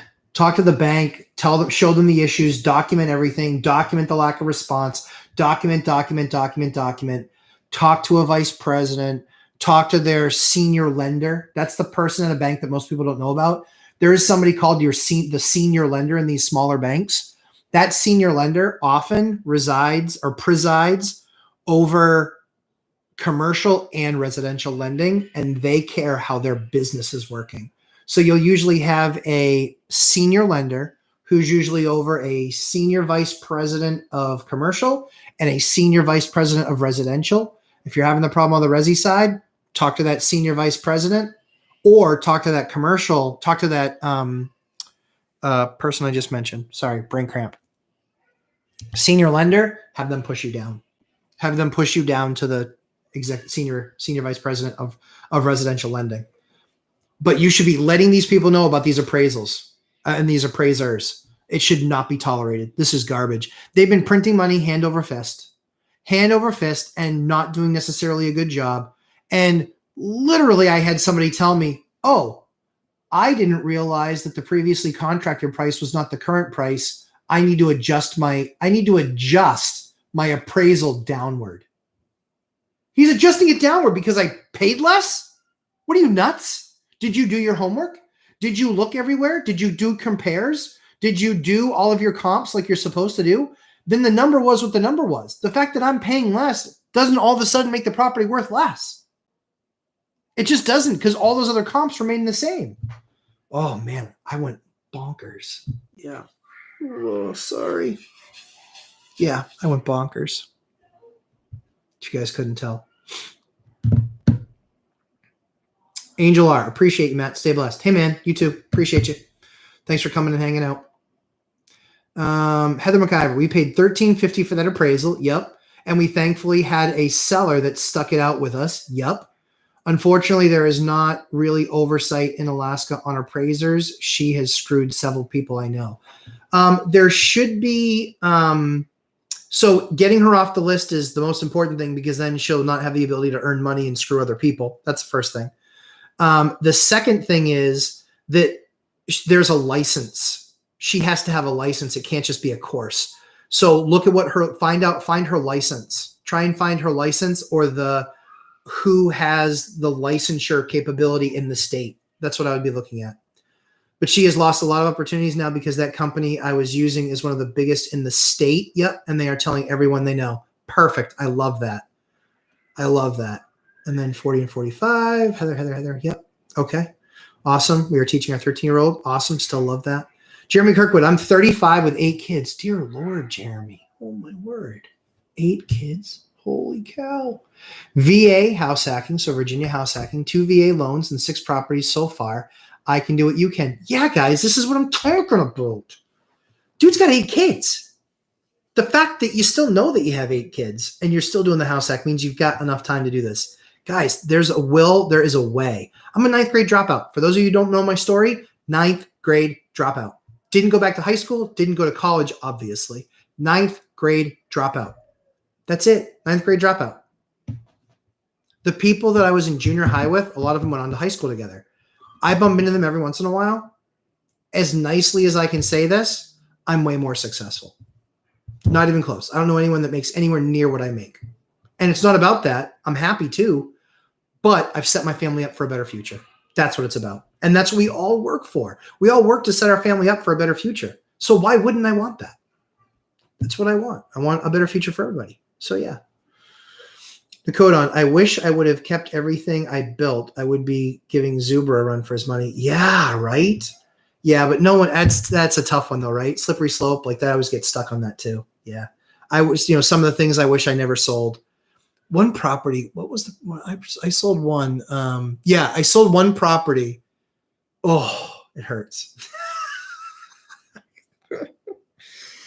I sold one property. I think I sold it for like $285, and the Zillow just came up $425, and I think I only sold it like 2.5 years ago. Yeah, that was a bummer. I get it. Heather McIver, LOL. Yep, son, we are untraditional for schooling, so we use some of this as part of this. Awesome, love untraditional schooling. Have a lot of friends that do that, so we love untraditional schooling. We love parents that take a huge interest in their kids. I'm over the top about my kids, and they go on job sites with me. They go and they meet contractors with me. They go to collect rent with me.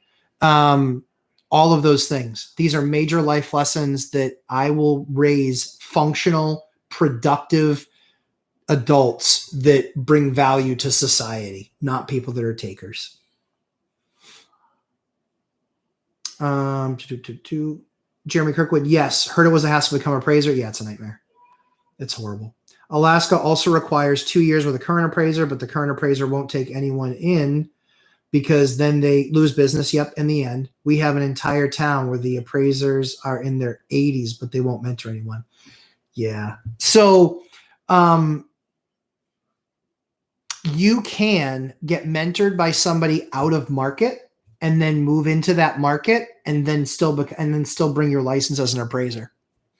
You can do that. So in those 2 towns where they're in their 80s, I would be looking at some of the other towns that are willing to do appraisers in those towns, because appraisal isn't so much a town so much as it is an approach. That's my recommendation. My bank, one of the things I like about my bank, and I don't have any say in the appraisers that I get because that was outlawed 15 years ago. One of the things that I do with my bank is look at where the appraiser's from. Sorry, lost the words for a second. Look at where the appraiser's from. I've gotten appraisers from as much as an hour and 15 minutes away.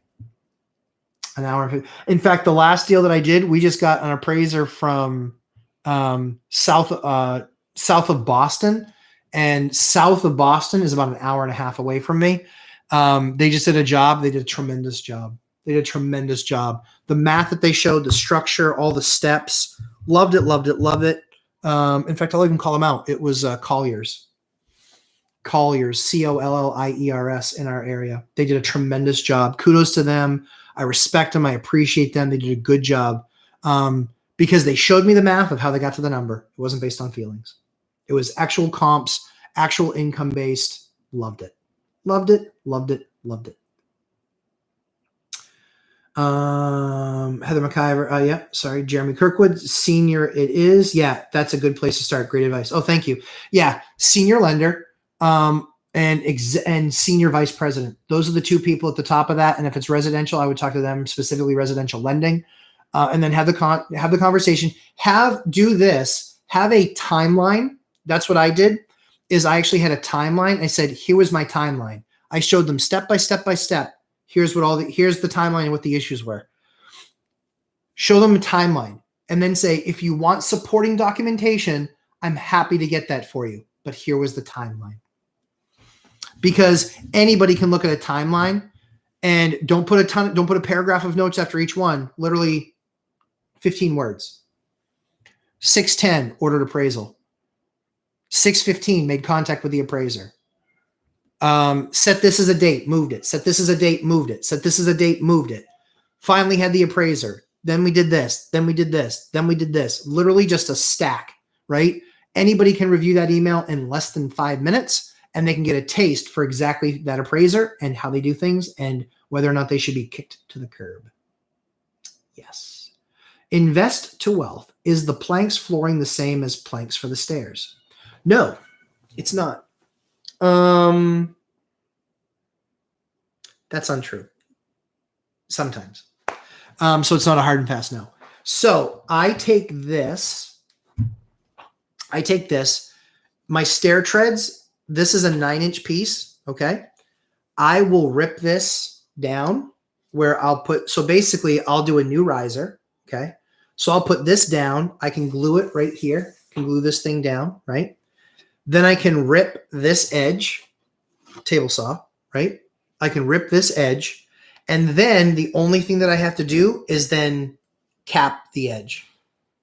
And you can cap that with it's called a nose. It's called a stair nose. So you just cap the edge. So that can be with a stair cap. It can be with just like a piece of trim. Again, they make all sorts of stuff. You can get them color to match. I don't particularly like the color to match because it's unbelievably outrageously expensive.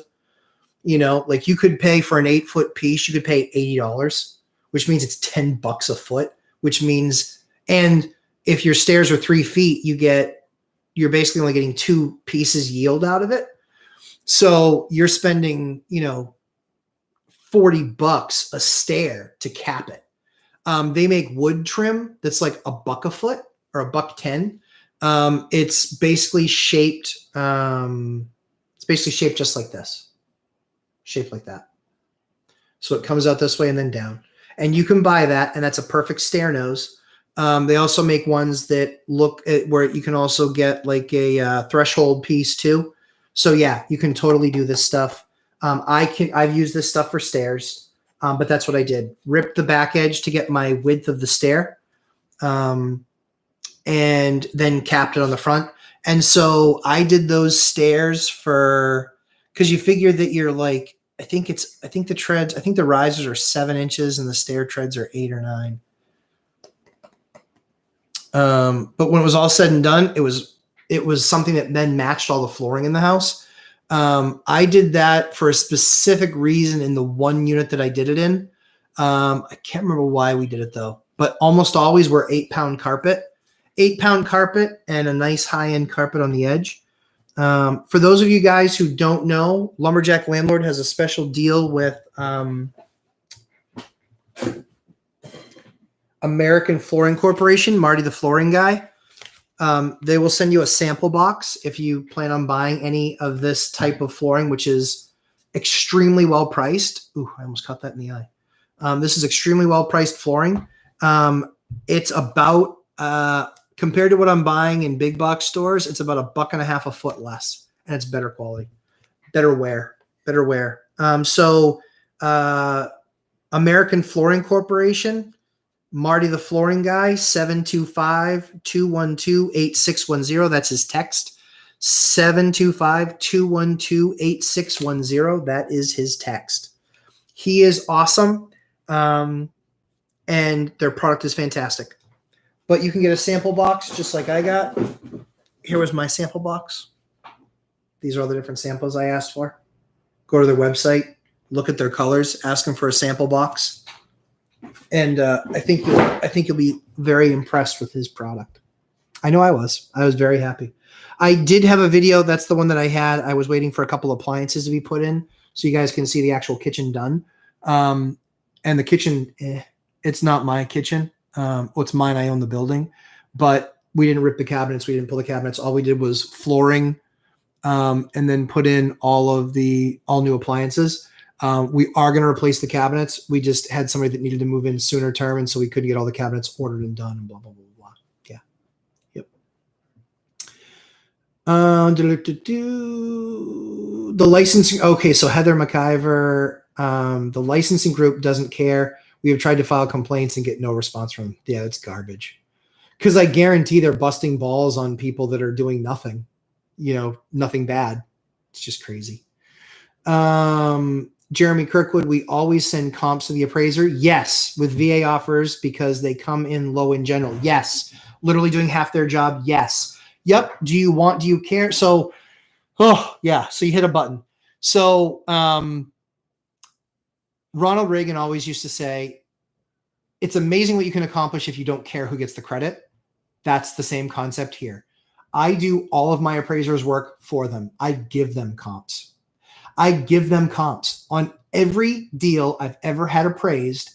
In the last 10 years since I learned to do this, I do the comps for them. I give them all of the comps. I'm like, here's all the comps. Here's everything. And I don't give them 10, but I give them 3. And then a lot of times they'll have to bring 2 more. But you've now done a majority of their job. And again, yes. Please, please, please give that to them. Yes. Love it.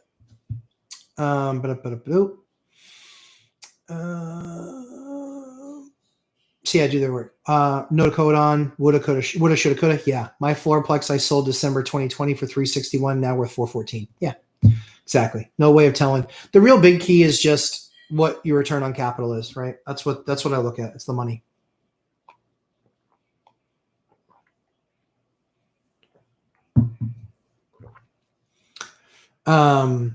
Matt, for smaller lots with 2,500 to 3,000 square feet of livable space, and you're talking that's the lot, not the actual house. How many units would you feel comfortable having if you lived in one? One of the things I'm trying to consider. Up. I would go up. Up. I would look at a lot of designs. I think it comes down to parking in the wintertime for us is a big deal. So parking on the street, not so much of a big deal, especially in places where it doesn't get cold. Where we are, there are literally parking bans where you can't park on the street. No joke. Parking bans, you can't park on the street. If you get one of those parking bans and you can't park on the street, then where do you park? Well, I have to pay for an auxiliary space for them, or they have to hunt the space down. But a lot of that stuff is off street, and then that's private, and then that's owned. So I don't have a hard and fast rule for density other than how high you can go in the building. I know for me in my residential areas, we can go 3 stories. So we can go 35 feet. So we can go 35 feet tall. In the commercial areas, they can go 5 stories tall, but that's the cap. That's the cap is 5 stories in the towns that I'm in. That's as high as they can go, unless they were commercial. And what I mean by that is like a plant or a facility or something like that. So yeah, trying to consider quality of life. The parking thing is the big thing. When there are 4 units on a 3,000 square foot lot and square foot of living space, it's tight to say the least. Yeah, totally get that. Yep, totally get that. Jeremy Kirkwood, last appraiser was 4 hours away, no site visit, just pulled miscellaneous comps, turned around in 4 days, offered 325, came in at 325, best I've had. I certainly track timeline. VA has rules around timeline. Yeah, they do. You can get thrown out of VA for doing appraisals. Other ones you can't. They're much better at managing their appraiser pool than most. Price and Pride. Have you tried any design patterns with that LVP? Nope. Nope. No design pattern.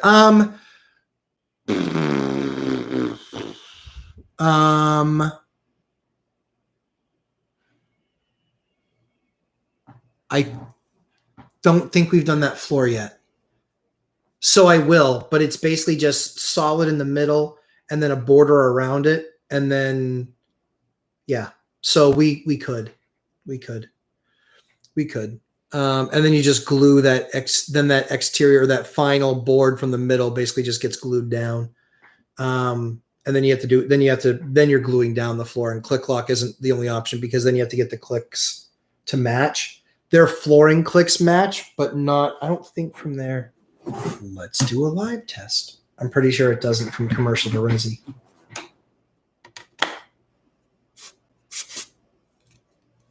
Nope, it does. So that will match.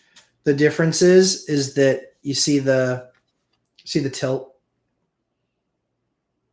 That's because this one has a thicker wear layer than this one does. So if you're using residential to residential, you can do that. Let's just double check. Pretty sure that's the case. Yep. Yeah, so you can. Resi to resi? Yep. Resi to resi you can. Yep. Yeah, so resi to resi you can. Resi to commercial you can. FYI. So yeah, you can do design. I do my transitions in oak and stain and poly to match the LVP. Yep. So much cheaper than company produced. So much cheaper. So much cheaper. Although oak, that's expensive, man. Eesh, that's expensive. Oak is expensive. But you can. Yeah, but oak is pricey. Oak is pricey. Heather McIver. Marty, the flooring guy, was great. Yep. He had me go online and pick the samples. Yep. I wanted to get from the website. Perfect. Ordered my sample box last week and got it yesterday. Heather, tell me about the sample box. I want to know. Did it? Yeah. So give me a bunch of detail on the sample box. Again, guys, this is just a contractor I've made available to you guys, or a vendor. I've got another one that I'm working on really hard for you guys. But imagine look at the box. How much money look at the postage on the box. How much money did it cost for him to send that to you? And they did it free. Didn't charge you a penny for that sample box. And a lot of companies will not do that for you. And they'll be like, oh, come in and take a look. Or, oh, well, we can send you a couple samples. Or go to Lumber Liquidator. Oh, sorry. Any Lumber Liquidators. Yeah, sure, fine. They do it. Look on their site. Look how much money their samples are. It's that plus postage, right? He sent me a box that cost them 20-something bucks to send to me. And then they also ripped all the material and had samples and then stickered every single one. So I knew what the color was, the wear pattern. Guys, these guys are pros. They are pros. I'm telling you, Marty is the dude, and he will get a lot of my business. Jeremy Kirkwood, I'm going to check with him. Check him out. I buy Mohawk 12. This stuff is better. Yep, this stuff is better. Jeremy, this stuff is better. This stuff is better than that Mohawk 12 mil product.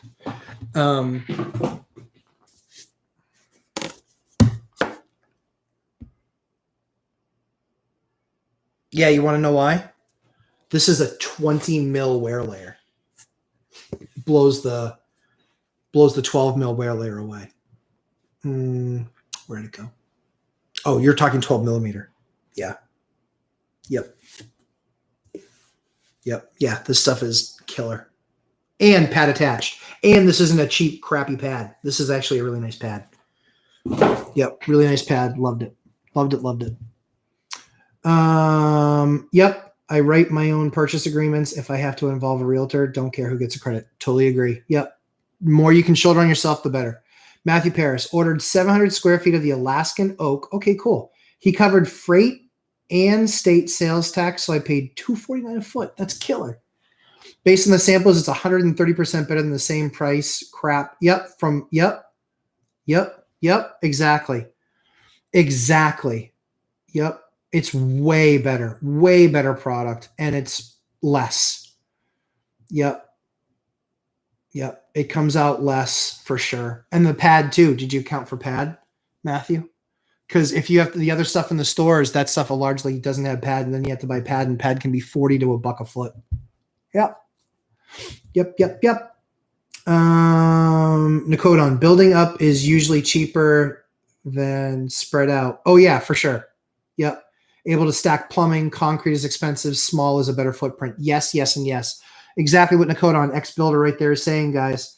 Up, not out. Out's fine, but out is more expensive. It's more foundation. It's much more work when you're paying by the square foot for foundation and for everything else. Yes, 100%. Yep. Andrew P. Matt, the level of game you give for free is stupid. I'm not worthy. No, of course you're worthy. Everyone's worthy. I want to help you guys. Like, this is awesome. I love the stories that I get to hear and how this stuff helped you out. It's kind of, I enjoy doing my own deals and they're fun. But it's really kind of dialed in at this point. And so, yeah, I love helping other folks out. Yep. So I'm happy to do these live streams for a few hours on Sunday. Know thyself first. There he is. Are there any times where you wanted to get a reduced appraisal and why? Yes. Yes. Yeah, I'll talk about that. So yes, I wanted to get a reduced appraisal. I hated the seller. They were assholes. They made us jump through hoops. They were just dinks through the process. So I was just kind of fingers crossed that the appraisal was going to come in like 50 grand lower. And then I was just going to grind the hell out of them. And I knew I would get something. I might not get all 50 and I might have to come to the table with more money, but I kind of just wanted them to get less. It was just, Mike's not like that. I'm like that. I'm a jerk. Listen, if you're going to make me miserable and grind me and be a jerk and be difficult through the process and create problems and, oh, hey, we're here to do go into 5 units today. Oh, we only have 2 available. Why would you only have 2 available? You think I only want to look at 40% of my purchase? No, like you were a jerk. So yeah, that's why I wanted it to come in lower. And I don't think it did. It came in right at the number, which I was just like, which pisses me off when appraisers do that. That's just lazy.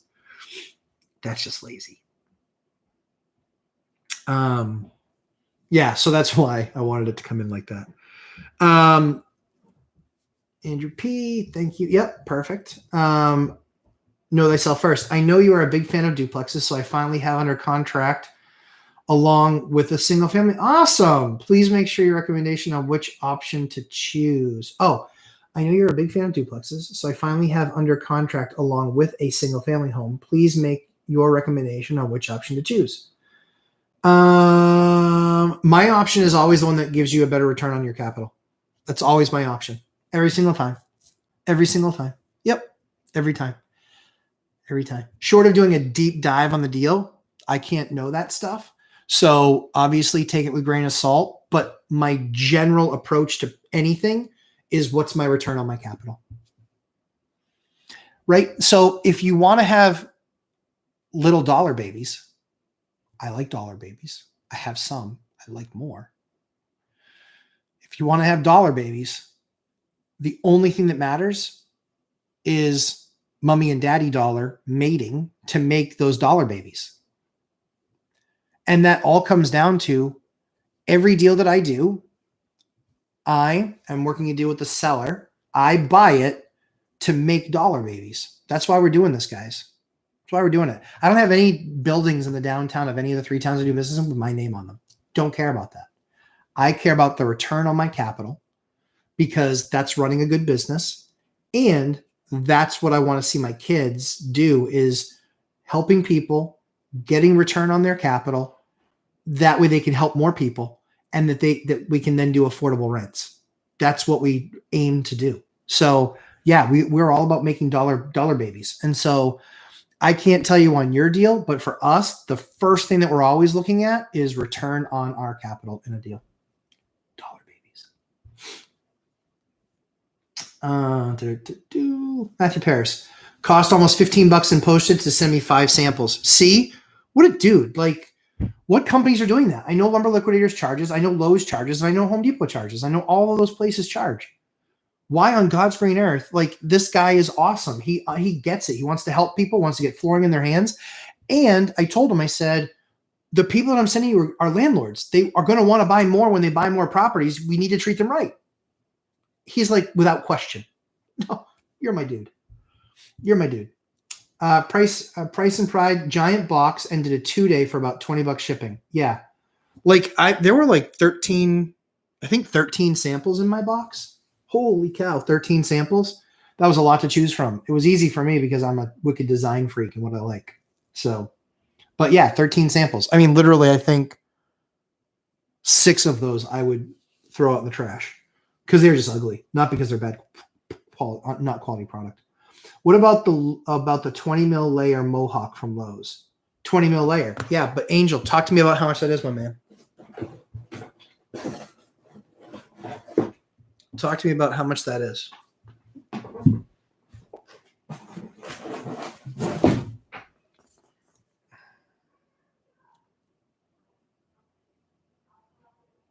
Crap. I lost that sticker. Crap. Oh, wait. Maybe I found it. Hold on. Please hold.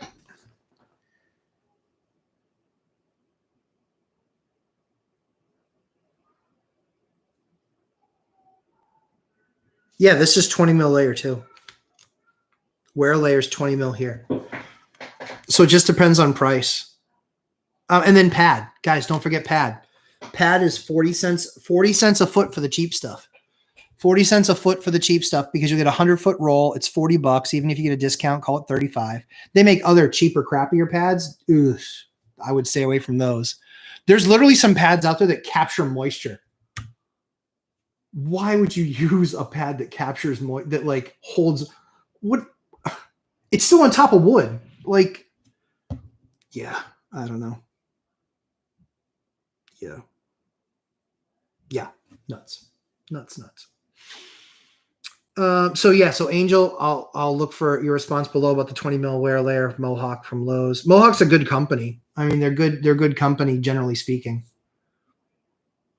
Matthew Paris, I beat the crap out of my samples too. Pretty good stuff, but it doesn't look like my acrylic pool deck.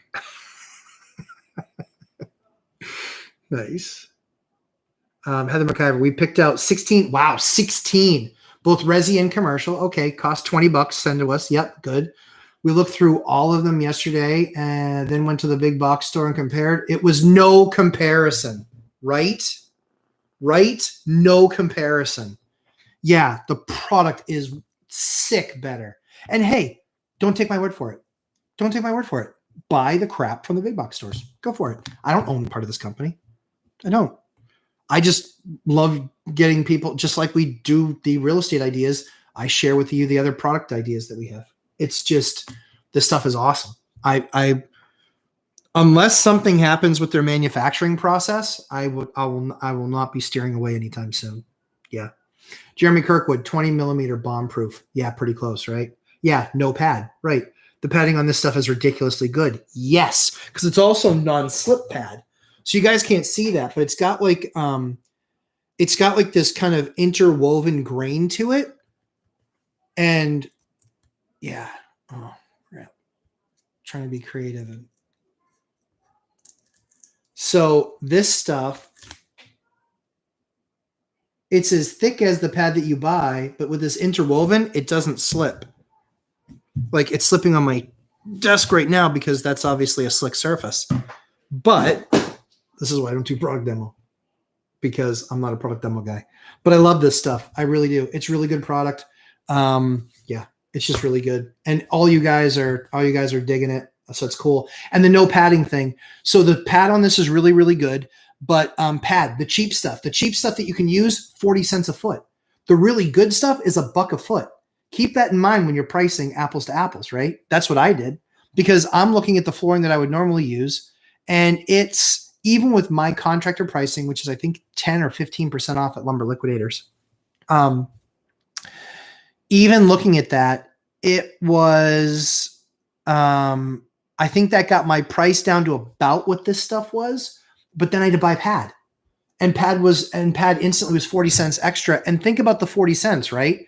If I'm $3 a foot and I'm adding 40 cents, I'm adding over 13% to my cost.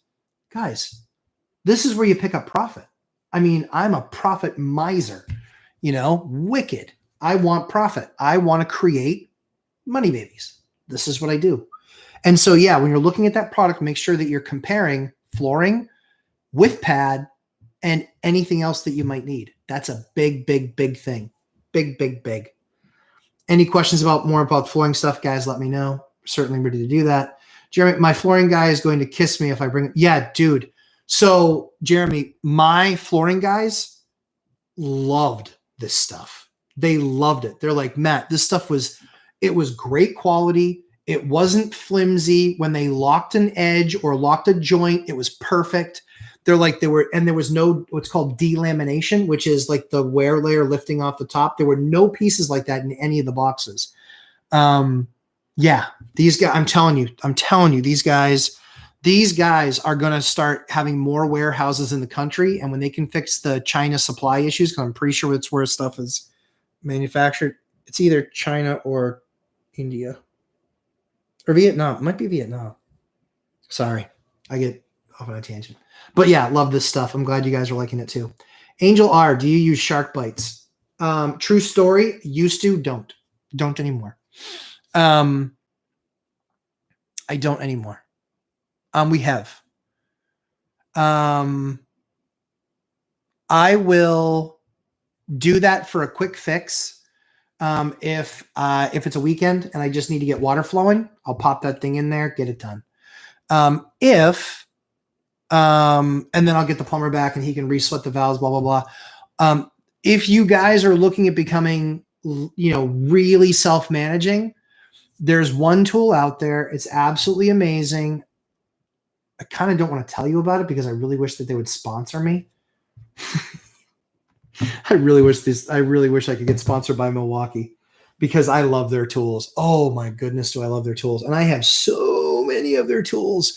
I have their light stands. I have their battery powered light stands, chainsaws, you name it. I've got it. Air hammers. Yeah. Love their Milwaukee stuff. The M18 stuff, the M12 stuff is nice for some around the house, kind of easier stuff, but the M18 stuff is killer, especially with their high output batteries. So I will tell you that there is a tool out there. It is basically a sectioning tool. So they make one where you actually literally just clip it on the pipe and you press a button and it goes around and it gives you a perfect cut. No joke. Gives you a perfect cut. Then they have another tool that actually does a press coupling. Killer. Freaking killer. And it does corners. It also does just like couplings that are 3, 4, 5 inches long. It is super, super, super expensive. It's like, I think they make one version that's like over that's like $1,000. And then they make another one that's like a real deal, legit commercial version, which is like $2,200 or $2,300. But here's my logic behind the cost of that. If I call a plumber one time to go fix a leaky whatever, a broken pipe, burst pipe, broken pipe, whatever, it is going to cost me a minimum of $115, more than likely a couple $100. With the number of units that I have, now those couple calls a year that I might get are now calls that I can either have someone go do or I can do them, because it's as simple as click onto it, press the button, cuts it off, click onto it, press the button, cuts it off, and then, literally getting the new coupling in place, getting it in place, and then putting the other machine on it where it actually shrinks and crimps it around the pipe and gives you, and there's a rubber grommet in there that gives you perfect seal. Those pieces are expensive, but yeah, that's a tool that it gets very little use. But the crazy thing is that like plumbers use those tools now all the time. So if I see something that's got, like the copper piping that has all the green corrosion around it, and is clearly discolored and will start leaking sometime soon, and I want to put a different ball shutoff valve in there instead of the old star ones that rust in place, and then then you don't have a shutoff, and you only find that out in an emergency. Now I believe based on everyone's state rules, I know on mine, I'm allowed to fix my own properties. I don't know about you guys.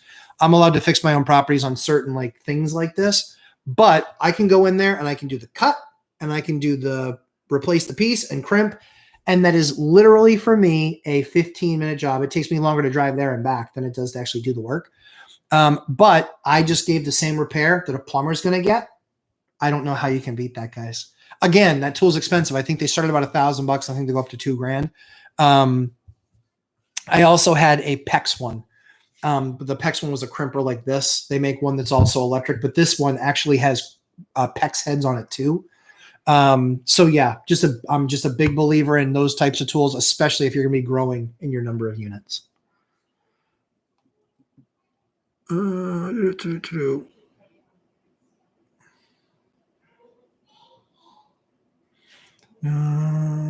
Yep, flooring guy, love you. Shark bites. Yep.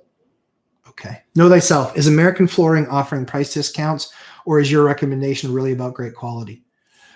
So it really is about great quality. It really is. Just is. I tell them Lumberjack Landlord, mention Lumberjack Landlord when you call. The reason that I do that is because I know they've taken care of every single person that's gotten anything from us. They've not tried to get them to pay for samples. They've not tried any funny business. So I don't know if other people there do that stuff. I don't know. I can only tell you about my experience. And yeah, that's been my experience. So that's the idea. That's what I want to help people with. Yep. And I use it. All my pictures, you'll see that flooring in my units. So I am not talking about anything that I don't use in all of my deals. Yep. True story. Oh, sorry. I missed some questions. My bad. Sorry, guys.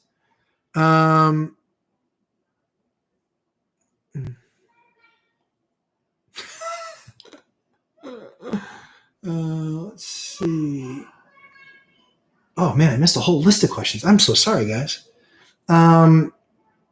If you had, so know thyself first. If you had 2 properties under contract and could only purchase one, which one would you choose and why? A 3-bedroom, 2-bath, single-family house in Class A neighborhood, great school district, and ready, versus a duplex with the same yield in B-class neighborhood for 2-bed, 2-bath. That's a decision you got to make. That's a decision you got to make. It depends on what kind of investor you want to be. So that's a decision you got to make. If I were in your shoes, and I don't know your shoes, so if I'm in my shoes, I would buy a B duplex before I would buy an A single family with the same return. That's me. I would buy a duplex. Yep. I would.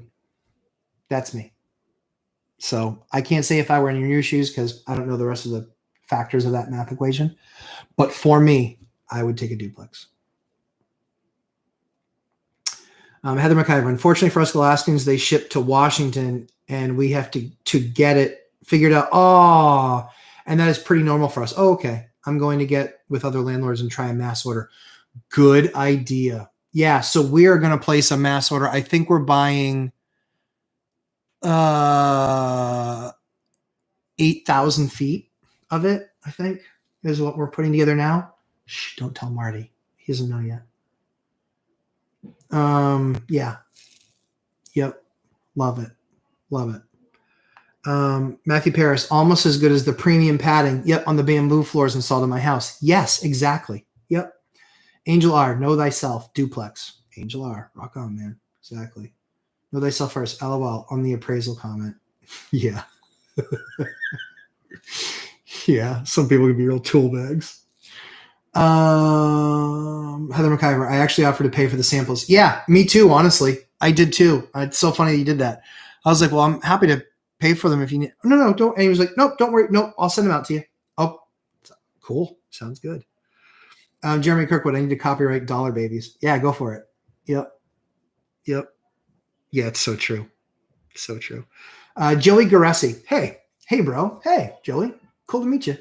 Love following Three Amigos. Cool. Appreciate the great advice and education. Happy to do it. I moved into my single family home in March 2020. Cool. Plan to turn it into a rental. Cool. Should I wait to move out until March 2022? No. That doesn't make any difference. Well, so let me preface this by saying that doesn't affect anything unless you're going to sell. Okay. So the rule around FHA or owning a home is, I mean, unless there's something I'm missing with what you've asked, so please feel free. But if you're selling, you have to have lived there for 2 years to not pay cap gains. If you're talking about appraisal, it's only, I think it's 12 months that you can appraise, because that appraisal from FHA sticks with the property for a year. So if it's that appraisal piece you're talking about, getting through, then that's what that is. If you're talking about capital gains, but that only matters when you sell it, then it's 2 years. So let me know down below if that answers the question. I need more info. Angel R, I wish I had known about this flooring company. I spent thousands at Lowe's. Yep, their curbside pickup is trash. Yeah, no shit. Yeah. Yep, Mohawk is decent quality. Mm-hmm. Yep, Mohawk's decent. But yeah, Lowe's sucks. And if anybody from Lowe's sees this, Matthew, where should I send you? Lumberjacklandlord@gmail.com. Lumberjacklandlord@gmail.com. Send me an email. I'll tell you exactly how bad you suck. I'll give you chapter and verse. I'll give you 10 examples. And then I'll show you the receipts that I spent there in the last 5 years, where I spent over $200,000. Yeah, Lowe's, you suck. I digress. Joey Gressi, for capital gains flexibility. Yep. Or should I move out and get a tenant placed in January? I believe on renting it for the long haul, but you never know. Yeah, so you can delay your strategy. I mean, that's the thing, is it's impossible with that variable, because one demands a very specific thing and one doesn't require the thing at all. So if there's any chance that you're going to, but here's the thing, if you lived in it for 2 years, your window is only 5. So if you lived in it for 2, you would have to sell in the next 3 for that even to matter. Hopefully that helps. But that's what you're looking at. That's what you're looking at. And Joey, let me know if that answered the question. Matthew Paris, sorry, it doesn't look like my pool deck. Yeah, yeah, I gathered.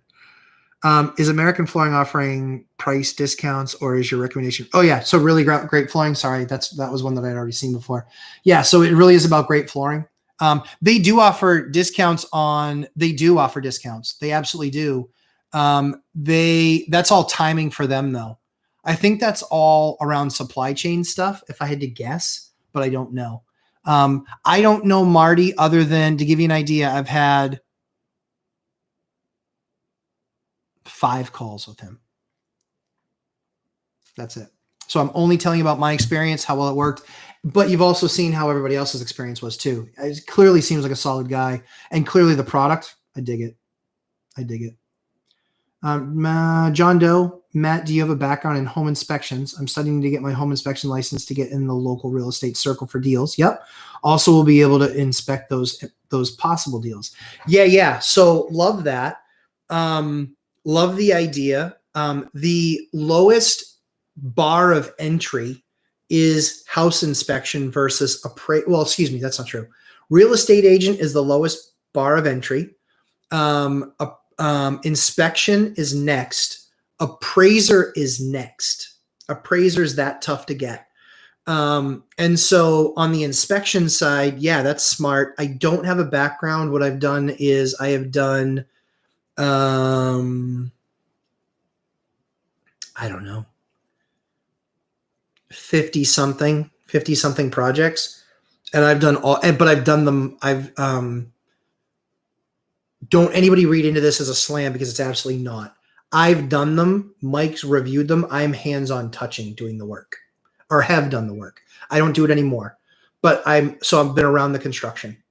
Yep. So I've been around the construction.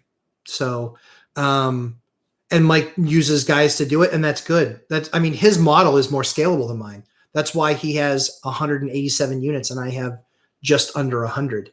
His model's more scalable than mine. Here's the difference in markets though, right? So he has a bunch of single families, a ton of single families in his mix. That is 7% of my 8% of my portfolio is single families. 8%, that's it. That's a massive, massive percentage of his portfolio. It's not the same percentage of my portfolio. It's because of the rules of our markets. So yeah, yep. I would never, honestly, for me, if I were in Fresno, I would do exactly like Mike does it. I think he's awesome at what he does. I would do it exactly like Mike is doing it. Yep. I would. Yep. Yep. Because I wouldn't live there. I'd be further away. It'd be more of an investment thing from a distance. All of my stuff is within 30 minutes of my house. All of it. All of it. All of it. All of it. So yeah, John Doe, great idea. Yes, I love it. I don't have a background in it, but I've done a ton of construction. What you should also do too is, depends on what your life is.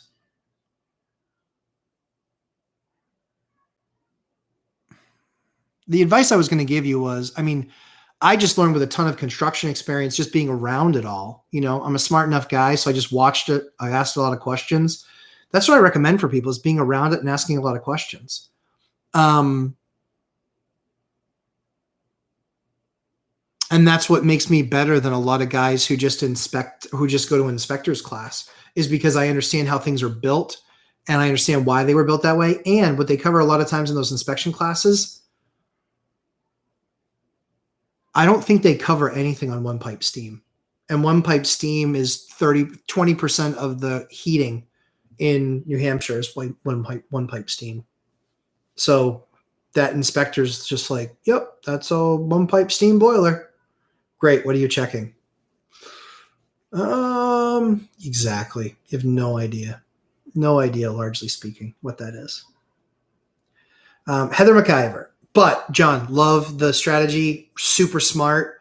Get you access to deals potentially, but also get you around problems that you see in units, how you see things set up, et cetera, et cetera, et cetera. Love the idea. Love the initiative. I love everything about the plan. Heather McIver, do you match finishes, fixtures, appliances in your units? The fourplex we bought has different appliance brands, faucets, even vanities in each unit. I tend to be OCD, but it actually bugs me. I don't tend to be OCD, but it actually bugs me. You will go broke if you do that. So here's what I would tell you. I would measure off all of those things. I would measure the vanities. I would measure the faucets. I would measure your stove. I would measure your dishwashers. I would measure your fridge, and the space that you can put all of those in, right? And I would have that somewhere on a memo pad in an email or some sort of a spreadsheet.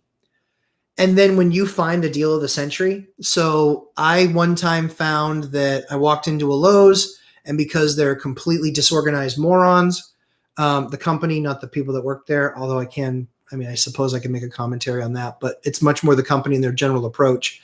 I found that they had kitchen sets that they didn't have any real record of. And so they had to blow them out as what's called, it was like a 99999, which was they didn't have a stock item for it. And they had, I think it was 3 or 4. Was it 3 or 4? I don't know. It was a number. It was a number of kitchens. I think it might have been 3.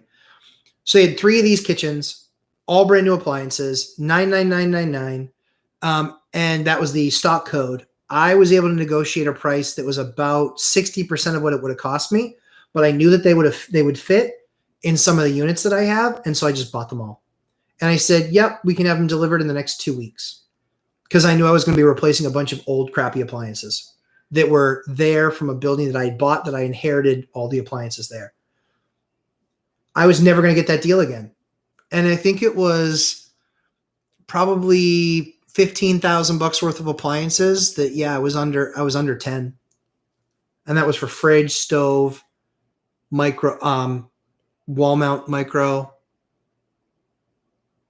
trying to remember if washers were in there. Dishwashers. Yeah, I think dishwashers were in there. Yep. So that's what I did. So measure those things off. This is where you get productive, right? You run into Lowe's, you run into Home Depot, you run into some wherever. And I go to the clearance area. I'm not proud. I'm looking for a quality item. I don't buy junk. But if I can find a $2,000,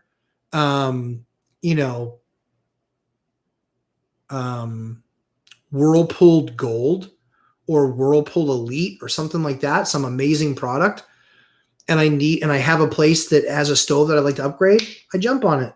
I mean, I just bought, what did I buy? I bought something that was like marked down from like $1,800 special order stove, and I bought it for like, it was like either nine something or 11 something. It's a massive discount. And that person was ecstatic with the new stove they got. Faucets, same thing. Yeah, because you can find that they do blowouts on those. The other thing too is you buy stuff online. So I buy a lot of stuff online. I like Kohler and Delta when it comes to brands. So I found a guy who was blowing out the last 4 special faucets they had. They were Kohler faucets. They were 400 and something bucks a piece. I said, I'll buy all 4 if you'll do 150. He said, yes. I took him. Saved myself a fortune. High quality product, and put me in a position where I was able to put high quality product in for junk price. I'm a DeWalt guy, not quite as durable as Milwaukee, but 20% bucks less on average per combo set. Yep.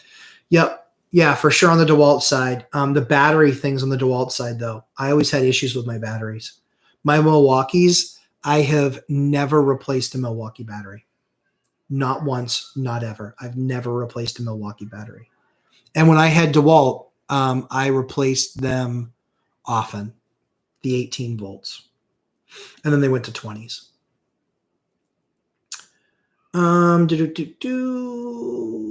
Jeremy Kirkwood, owning at least a 15 to 25 foot auger is a great way to save money. Yep, looking to get one that is super long at a discount one any day. Okay, so tools like that. Here is some knowledge I'll drop. Tools like big augers like that. What did I just buy? I bought a snake. You guys know what a snake is? So one of those powered snakes, 100-foot long power snake with 3 special auger heads on it. That is usually a $1,500 to $1,800 machine.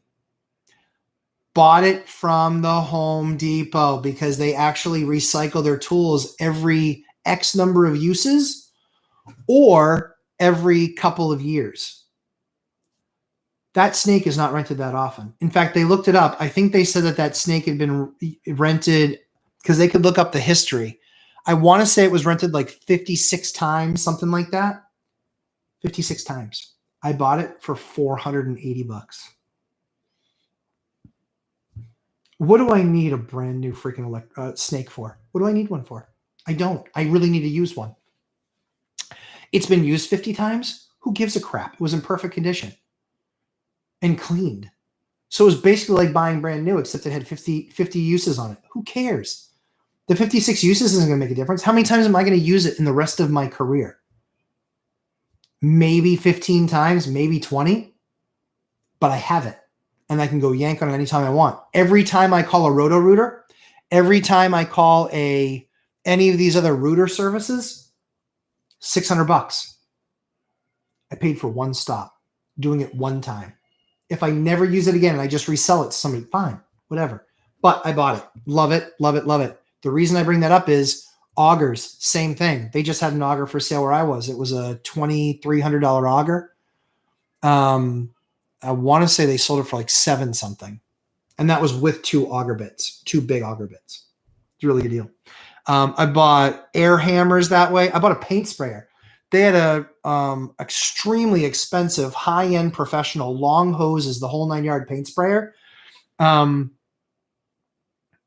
I paid under $500 for that. It was over $2,000 new with a bunch of the heads too, or a bunch of the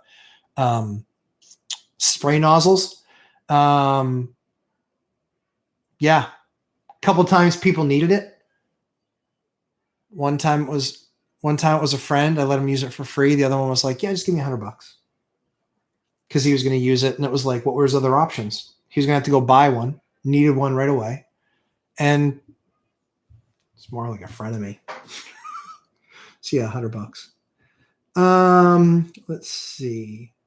So yeah. So Jeremy, check out, call your local Home Depots and ask them when they put out their used tools. Ask them that. And you can also ask them if they have any augers that are about to get put out, because they put them out once a month. I think it's like the first Tuesday of the month or something like that. That's the way it is for the ones around me.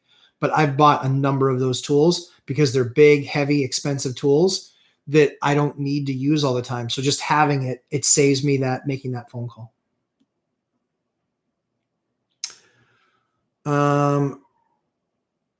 Rob, okay, we're on that what hour of 6? So we are 2.5 hours in. We're not going 6 today because my mother-in-law has my kids. And she's great with the kids. It's not a comment on her. It's that I don't want my kids hurting my mother-in-law. Like the up Connor fittings. Yeah, I don't know what they're called, but Milwaukee makes the tool, and I think that they actually sell the fittings with it. What type of PEX am I referring to? So PEX, when you put your elbows and stuff in PEX or couplings, sometimes that are needed, you put the coupling in, but then it's usually like a brass coupling, and then you have to take a special ring and squeeze down that metal ring on the PEX so it kind of crimps onto that piece. It's the way old polybutylate, I think is what it used to be called. That stuff that got a major lawsuit against it and then had to be replaced with a bunch of homes, which I, by the way, had a home with that crap in it. And I went to file to get the money out of the fund that they had, and it had expired like 6 months earlier. Oh, and it had been around for like 25 years. I was so pissed. Oh, I would have gotten all my new PEX plumbing for free. Angel, yep, Milwaukee M12, good product, yep. No, they sell first. Planning to order 1,500 soft. Oh, square feet. Yep, from Marty. Any color recommendations? Yeah, this I loved, and I'm sorry I don't have the sticker for it. I loved this one. I don't know what it's called. I'm the worst. It might have the sticker. This might be the marble dark gray, but it also might not be the marble dark gray. No, it's definitely not, because this isn't the 9 square, or the 9 foot. I liked all these. I really like this one too. The Kingston Wash. I like that one. That one looked pretty nice. You put some of that in. Napa Gray. Napa Gray. Love that. Oh, I think that's this. I think this is the Napa Gray. Look up the Napa Gray. I'm pretty sure this is it. It was awesome.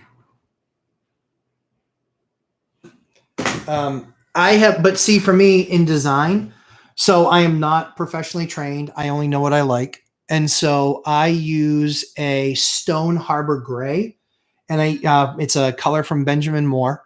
And I use a bright white, and we spray our trim. Because we spray our trim, we use the semi-gloss paint. It just lays beautifully. And we use a HVLP, high volume, low pressure spray gun on that. And it just looks like a mirror. I mean, it looks freaking killer. I mean, that's what all the big boys do. All these guys that are putting up super expensive units that put in molding like that, that's what they do. HVLP, high volume, low pressure paint guns. Then they spray the trim, and it looks a billion times better than paint brushes. So all the trim in my house was painted with a brush. Freaking hate it.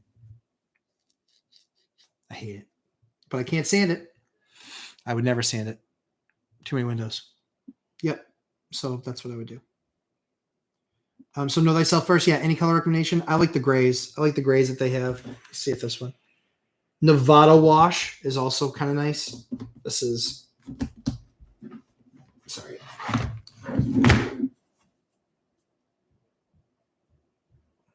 Nevada wash. That's pretty. It's a nice light gray. Yeah, I like all those. Yep. Rob, in today's market, how much capital would you have to deploy to be financially independent? In today's market, how much capital would you have to deploy to be financially independent? I don't mind the question. Ask, give me more detail on what you believe financial independence is, because that differs for people. It shouldn't, but it does. And then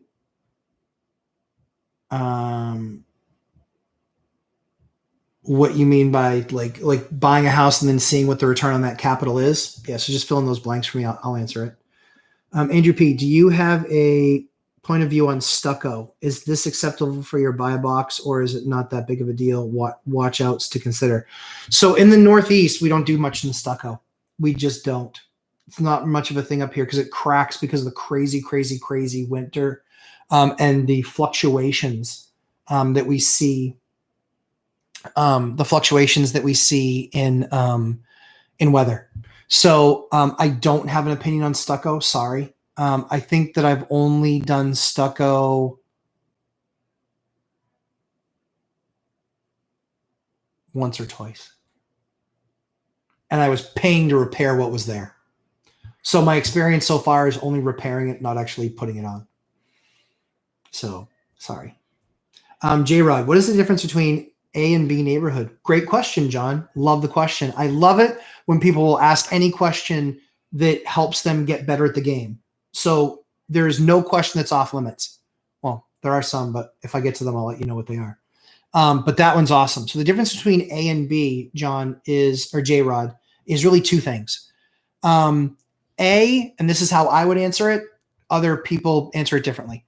I believe that there are A and B class areas as well as A and B class properties. So an A class area in a given area is all the top schools, manicured, high-end manicured lawns, like beautiful neighborhoods, great city services in that area, no crime, proximity to all the things that people care about, parks. That's really an A area, right? Where it's like there's nothing that you could want for there if you were living there. B area just has less of those things. So it's not as safe. It's not as nice. There might be a few dumpier houses on the street than yours.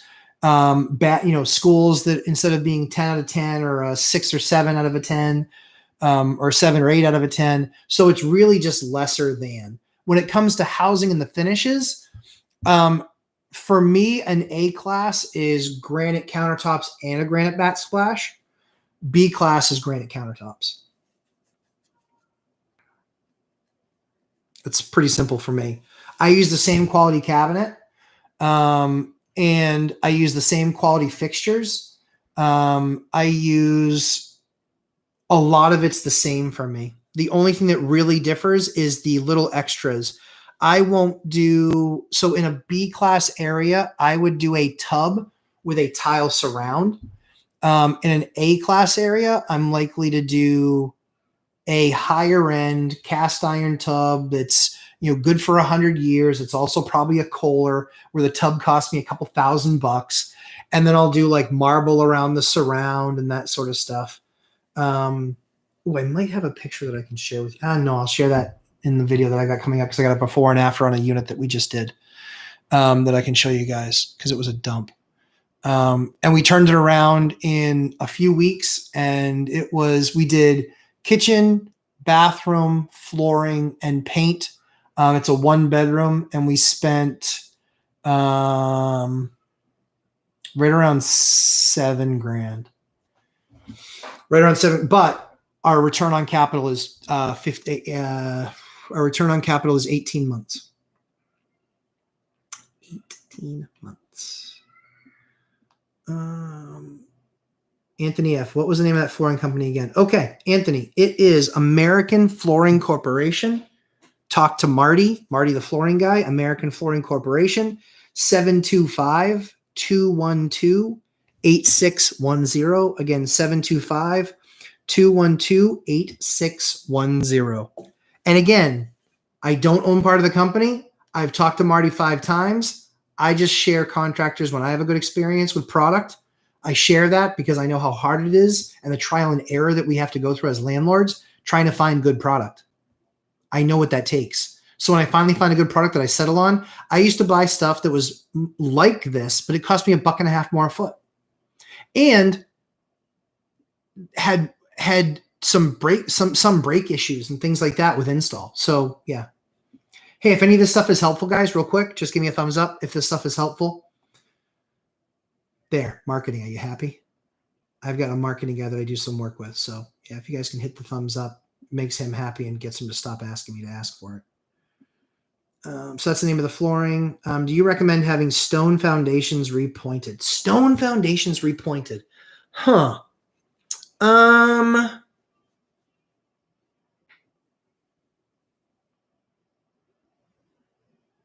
Yeah. Yeah. I mean, a lot of the stone foundations that we have, they're usually stone below grade. And thank you for the thumbs up, guys. They're usually stone foundations below grade, and they're usually brick above grade. And then it's usually 3 rows of brick is the above grade stuff.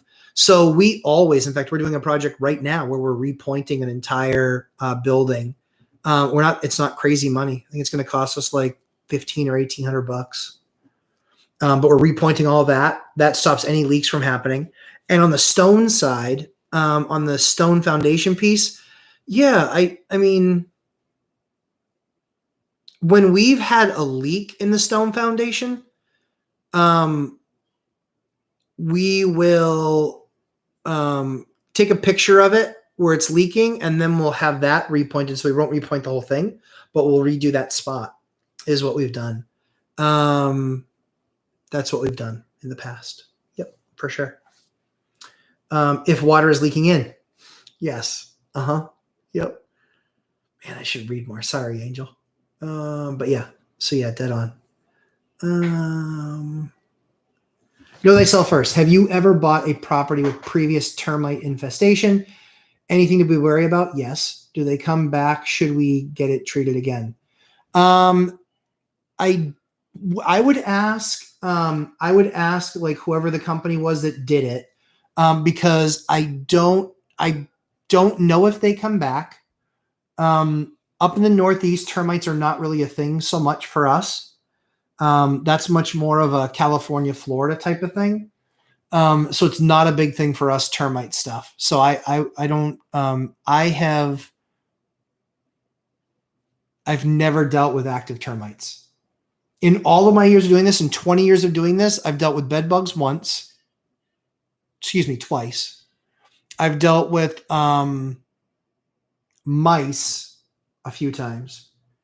And I've dealt with a cockroach once. I did once. Thank you guys for the likes. I appreciate that. I dealt with cockroaches once. And it was expensive. It was like $2,800. And bed bugs was expensive too, but we did it the right way. We didn't spray. We actually did the overheating option, which is you basically bring the unit to 100 and we brought every unit in the building, which was 3 units, to 120 degrees, I think it was, or 128 degrees, and that kills off everything. It kills them off, kills off their larvae, everything. Yeah. Yep. Have a friend who is inspector investor. He is killing it. I am getting into real estate photography to get more leads. Yep. Love that. I mean, honestly, any of those things that you can get into.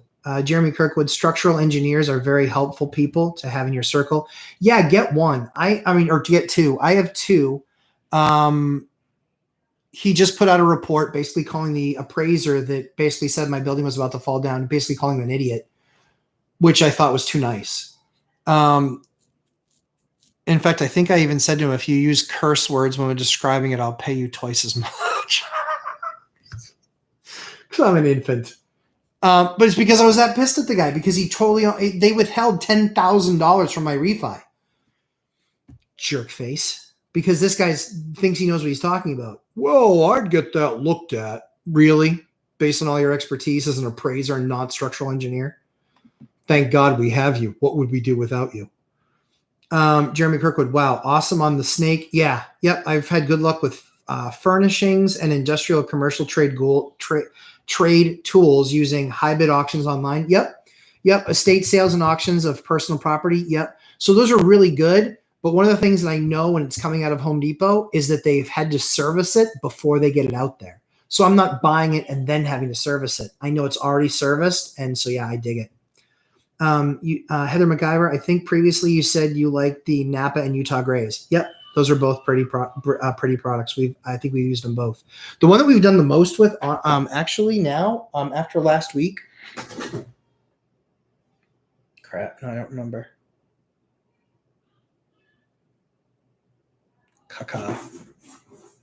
Yeah, this is the one. I don't know the name of it. This is the one we've done the most of now. We've done more of this product than of any, and it looks freaking killer with the bright white trim.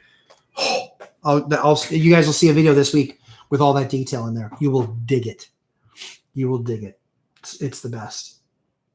Angel R, do you add jack posts support in your old homes? Yep. I don't want my house to collapse on me. Added a few just in case. Yeah, we absolutely do that. So here's one of the things that I learned as a lesson. I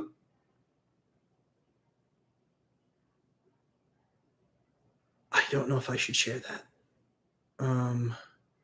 I'll tell you what I did. You do whatever you want. This is what I did as a non-structural engineer, not a construction expert, not a foundational expert, not an expert on any level whatsoever. It's out there. But in my particular case, I actually had a couple of, I think we did 2x10s. We sistered 3 of them together like this, and then spanned where we wanted to span. And then we actually used the adjustable lolly columns and screwed those things up. And we took a half an inch out. This was over the course of a few months. We took a half an inch out every couple of months, or every 6 to 8 weeks. We took that half inch out, took that half inch out, took that half inch out. We had 3 inches drop in that floor over a 12-foot span. And I think we got 2.5 of it out. No joke, 2.5 of it out. And then after we did that, we dug a hole, and then we put in the special cement, the structural cement. I can't remember what they call it. It's a special blend of cement. But we dug deep, created a new footing, and then cut to size the proper lolly column, and then put the appropriate steel plate on top of it. And that's how we got our house back, or that house back. So yes, I would do that. Yep. 100%. 100%. Give me just 1 second, guys.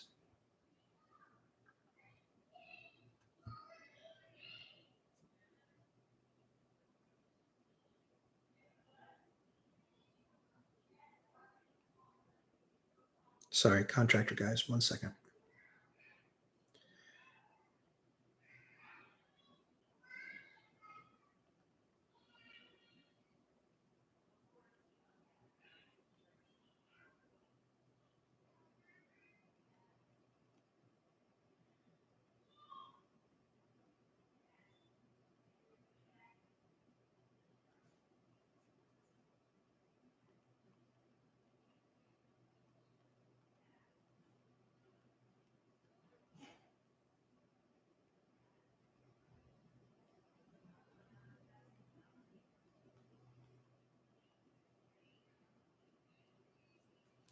Okay, sorry guys. Happy Contractor Sunday. Rob, yeah, so that answered the question, Angel. Rob, my wife got the samples from American Flooring. She liked the quality. Wife can't be wrong, right? Dude, I'm telling you, this stuff is good. And if I can get this cabinet thing done for you guys, oh my goodness. Oh my goodness. Freaking Christmas cards galore from you guys. This cabinet stuff is awesome. It's so good. So good. I've not had any problems with their product. It's stood the test of time for years. Yeah, I just want to get you the right contact and do the right thing for you. I'm trying to see how they're going to structure it. Right now, they want me to have to take the order because they don't want to deal with customers. They only want to deal with vendors. And I just don't want to open up an LLC and do that because I really don't want anything to do with it. I just want to try and help you out and get you guys pricing. And their existing dealers don't want to sell it at that low a margin because it's work for them, and anything that they touch, they want X amount of margin for. So I'm working on it. I'm trying.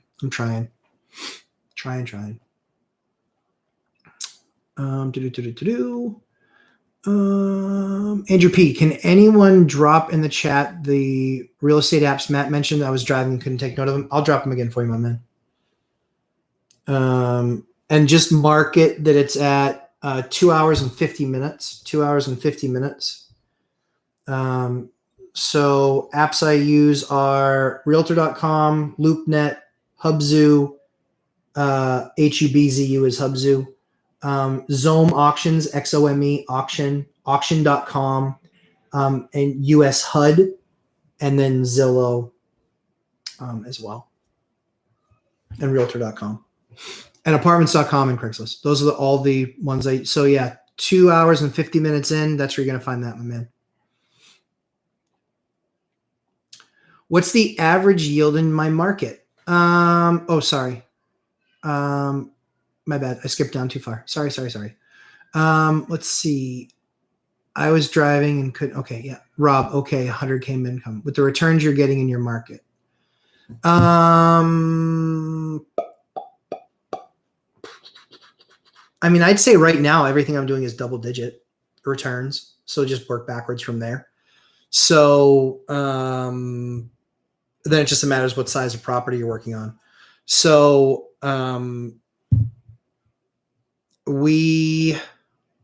everything I'm doing is double digit deals right now. Everything. Average return in my market on single families is crap. It's maybe 4 or 6%. Sorry, I call that crap. When I'm comparing it to a duplex or a quad or a tri. That's what I do. That's my specialty. I am not the guy to ask about single family homes. I hate them. I don't get that much of a premium over the unit stuff. I just don't get that big of a premium. So thus making it more expensive. You know, if the duplex or if the single family home is 80% the cost of a duplex, but I'm getting, 40% more income, then it's just math. So I couldn't, so on 100K, the nicest way I can say it is we're way past that. But yeah, I won't touch a deal. It's all, so, anything I'm touching right now is double digits. And in fact, the last 2 deals I did, one was 43% and the other one was 20 or 21. They're killer deals. Mike laughed at me. He's like, what the hell? It's like, it's not fair being the prettiest and doing the biggest yield deals. So that's why I just do the biggest yield deals. Crack myself up. Buying. Yeah. So Rob, buying and holding properties. Yeah. So we only buy and hold. We do a flip every once in a while. Usually we'll flip a single family. Because what we'll do is we'll take a single family. We'll make, 20, 30,000, 40,000 bucks on a single, and we'll turn it into the down payment for a duplex that will give us better returns. In fact, you guys should watch. So prep yourselves. Got to watch the $1 Million Challenge video this week. You got to watch it. It's an existing video on my channel, $1 Million Challenge. I lay out the challenge, and then I talk with Mike Zuber about the challenge. So that the anniversary of that is November, And so I'm going to disclose the results of the $1 Million Challenge. The $1 Million Challenge was buying a property. The rule was you had to buy a property for $250,000 or less. And sure, you could do project and rehabs on it. There was no cap on that, but reasonable, right? Like you can't buy one for $250 and then spend $300 on it. Like that didn't make sense. However, buying a house for $250,000, rehabbing it, and then turning it onto the market, renting it out, refining it, whatever means necessary you needed to then create enough money to then go buy more property, because the goal was turning $250,000 in 1 year, one purchase, $250K, and turning that deal into $1 million worth of real estate.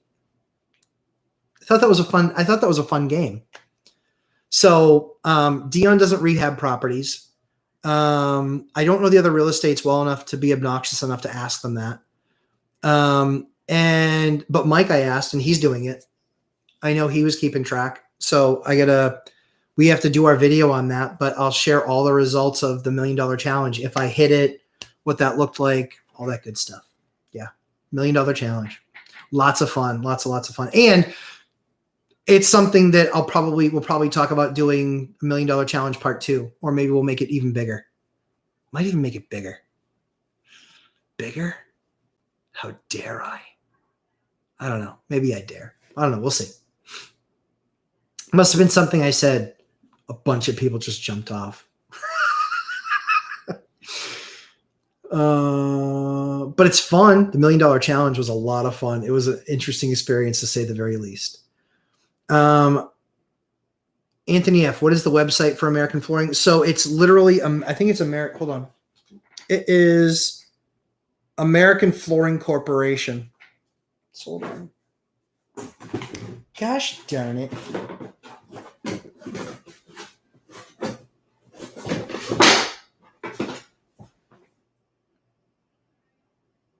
They don't even have their website on here. What the hell? American Flooring Corporation. American Flooring Corporation. They're out of, I think they have a Las Vegas. Yep. AFC, American Flooring Corporation. Yep. What's the average yield? Know thyself first. What's the average yield in my market? Yeah, it's like 5 or 6% on single families. It's 8 or 9% on duplexes. Right around there. I don't actually track average deal anymore much. I just don't. Because I know when something comes up, how good of a deal it is, or if it isn't, based on the work that it needs. Based on the work it needs. Let's see. Heather McIver, what do you describe as a C-class neighborhood? One that I don't buy in. I crack myself up. Yeah, I don't buy C-class neighborhoods. I don't.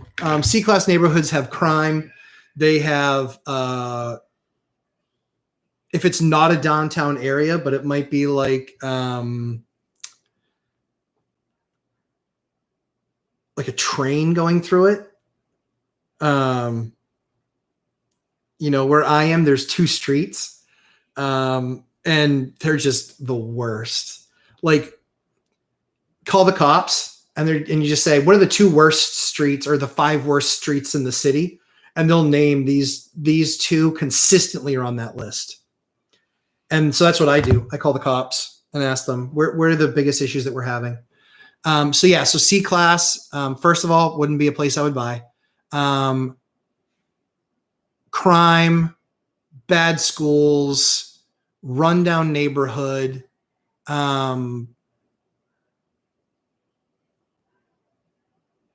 Yeah.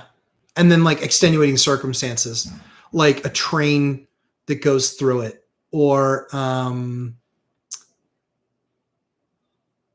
yeah, that's really probably it. Or like a major truck route, or close to a highway. Yeah, too close to a major interstate. Yep. Run, Luke, run. Run, Luke, run. I've dropped a lot of really awesome stuff in the last 20 minutes, and I've gotten only one more like. Just saying.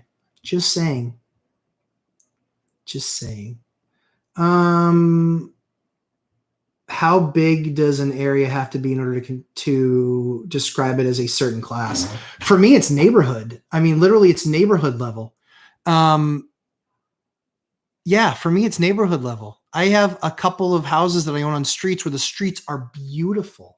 The properties are beautiful. They're old, gorgeous Victorians. Awesome.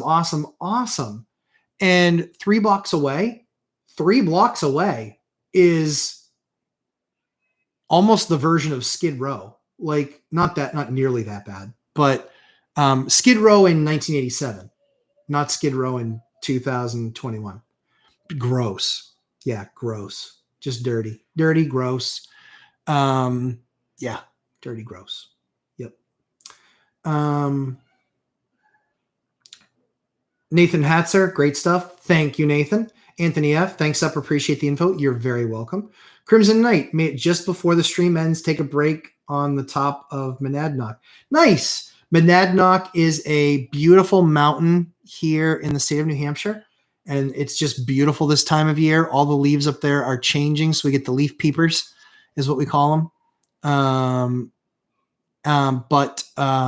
Yeah, I love my state. It's beautiful. It's a beautiful state. I can be in Boston in less than an hour. I can be on a mountain in less than 45 minutes.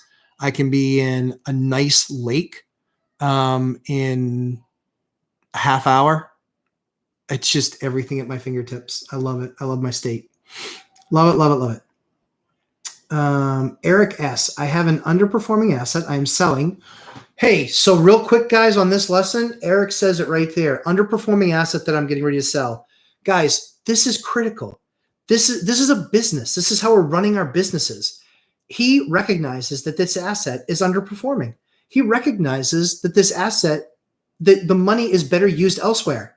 Bravo, Eric. Bravo. Well done. Good for you.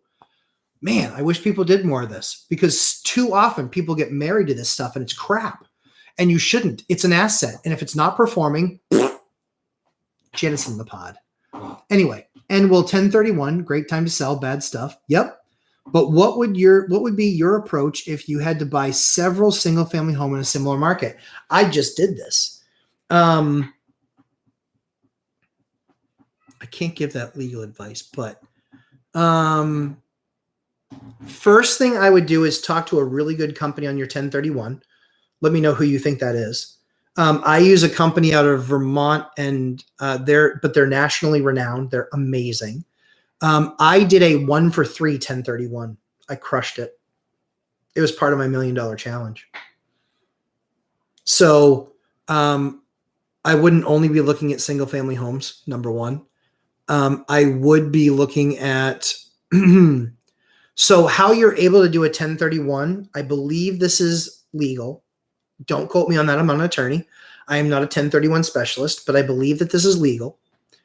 I believe that if you bought a property, let's say you had a 1031, let's say there was, you know what? Let's not speculate. Give me the numbers, Eric. Don't be selfish. Give me the numbers. So Eric, while Eric gives me the numbers, I'll then prepare my response right up here. Crimson Knight. So gas isn't available at the house under contract. Okay, so I have oil or propane. Going with oil, any heating system you would recommend? Yes, oil over propane. Yes. Oil, no. It's oil burners. We used Beckett's and Carlin's are our oil-based burners. So Beckett's or Carlin's. And then as far as heating system goes, the one thing about the propane that is better is that you can then still go with an IBC, which I still love. But then you're looking at more money probably for install. But the thing I like about propane instead of oil is propane bottles are outside the house.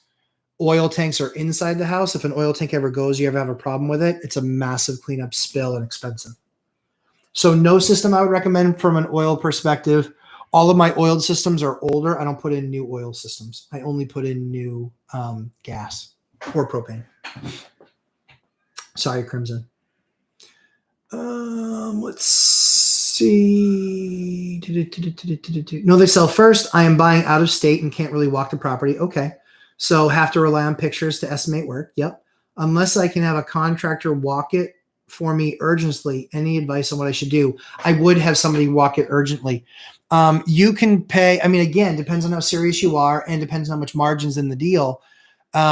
You could have a construction company go out there and say, listen, if you guys will walk this from me, you can either A, offer to pay them for their time, or B, to prepare an estimate. But I would do it under the guise of preparing an estimate. Be honest and tell them exactly where you're at. I'm going to be buying this house. I know there's a number of items that need to be worked on here. What I would ask is that you go out and you give me a quote on those items. And then you guys will be first in line to for me to contract with to get that project. Tough to do in this market though, but that's what I would do. That's what I would do for sure. That's the only thing that I would do. I would also call the town and see if they've been cited for anything. Welcome. Yeah, I would call the town, see if they've been cited for anything. I would definitely do that.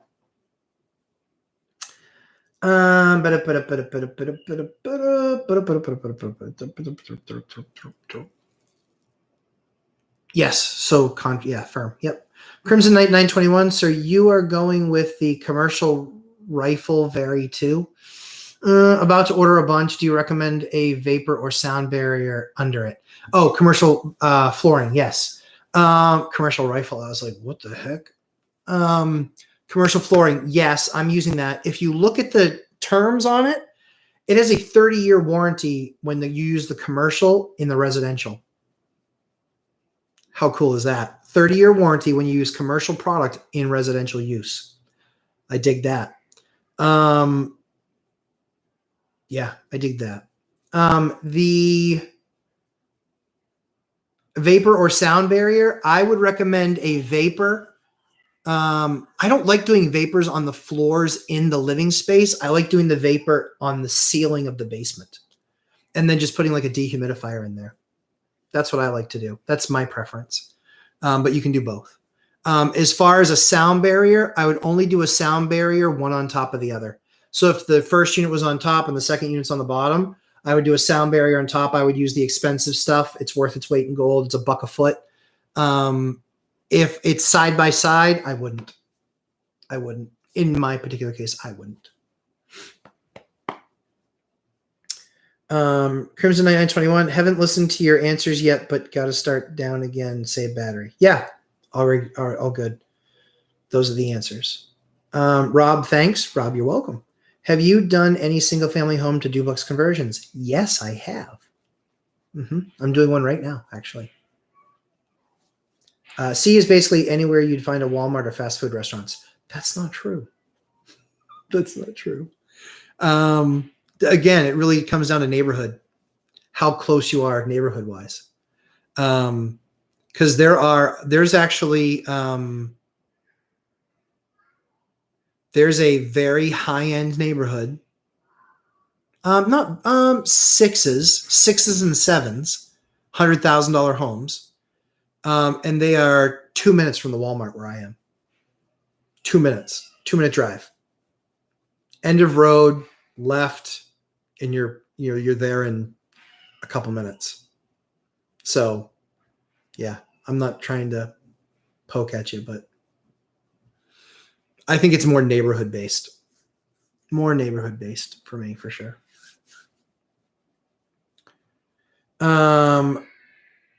Know thyself first. Oh, really? Never thought of that. I don't know what you're talking about. Oh, as C's. As what defines a C neighborhood? Thought it was more about crime and bad schools. It is. It's more about desirability, guys. It's more about desirability, where somebody would live. Put yourself in their position. Put yourself in their position. That's what I do. I find that I always do a better job of evaluating things when I put myself in the tenant's position. Would I like to live here? Is it too noisy? Is it too loud? And our rule is we won't rent anything else we won't rent anything out that we won't live in ourselves. That's a good rule, guys. It's a good rule. It makes you a better landlord. It's better. It's better. Yeah, it's better. Yeah. Heather McIver, where is the plaid flannel lately? Oh, so literally it's right here. Right here. Yep, it's right here. It's literally 72 degrees here today. What is going on? This is the last hurrah. I know it. And then next week, I think we're supposed to get a couple nights in the 30s. So yeah, the flannel's coming back out fast. You had to ask. Yeah, no worries. You said carpet, 8-pound pad for stairs. Yep. Is there a specific type of carpet you like that seems to hold up better? The more densely piled. The more densely piled, and not the cheap stuff with the low shag to it, like something that has a little bit of shag to it.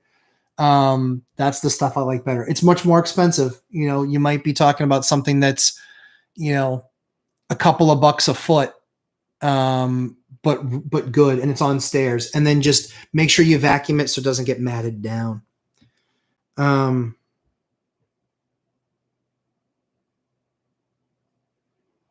on 1 second.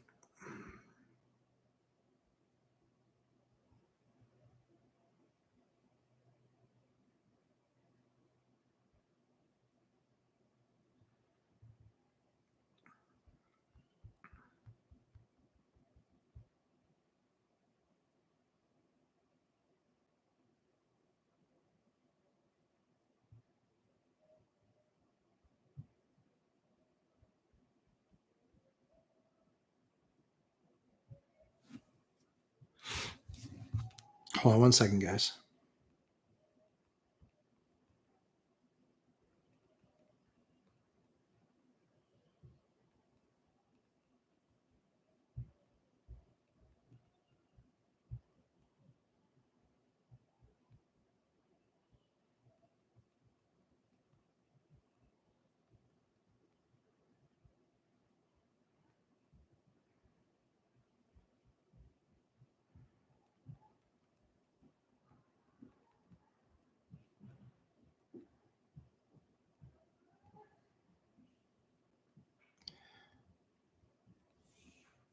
All right. Thanks, guys. Sorry. Eric asks, bought for $520 in 2012, selling it for $1.25 million. Yeah. Oh, dig that, man. In 2018, cash out refi and bought 18 single family homes.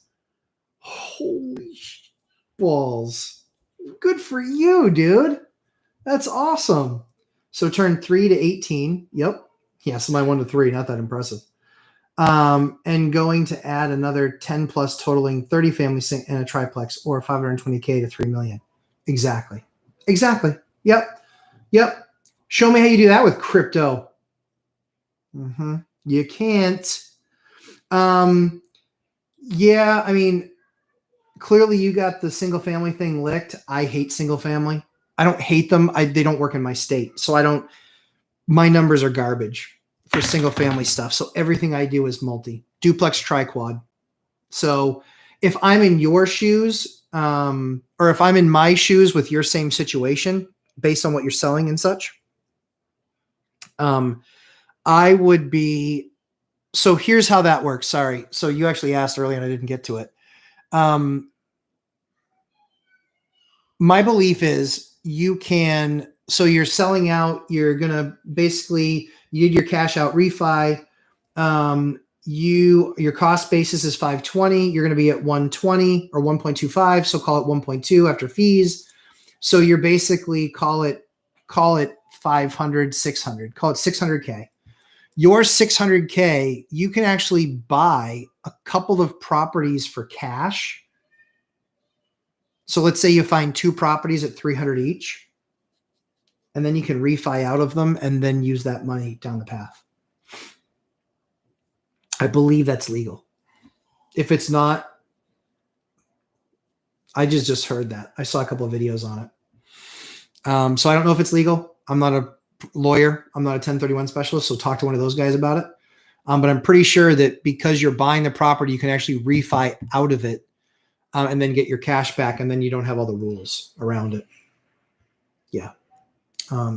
Invest to wealth. What type of sound barrier do you use? What brand?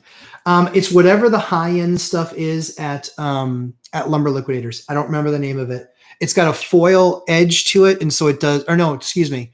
Yeah, it does. That one does sound and antimicrobial. I don't use that one. But that one's a buck a foot.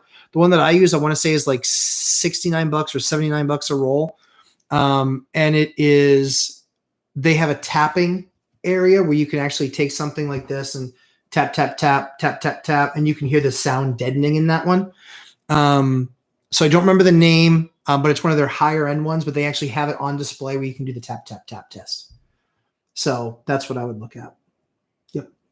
Know thyself first. Do you do partnerships with investors like Mike's 60/20 program or pride of ownership rentals?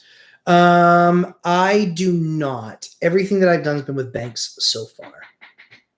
Everything I've done has been with banks or cash. Now cash.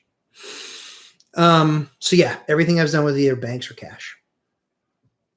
So no 60/20 or no 6/20 program. Maybe someday. Maybe. But I just refinanced 8 properties to create well over 7 figures worth of cash or capital. I've reinvested or redeployed that in the last 60 days.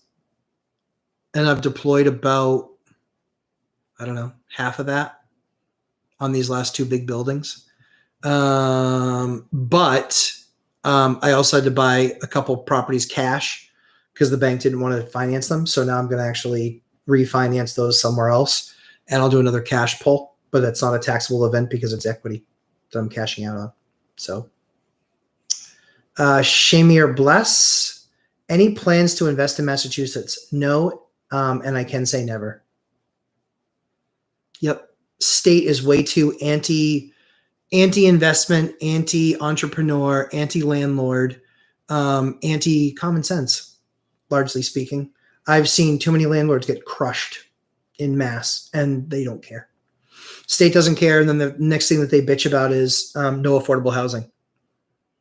You had landlords that were doing it, and then you decided that you wanted to make a C-class unit have to be A-class, but the C-class tenant wasn't going to pay anymore. It doesn't work.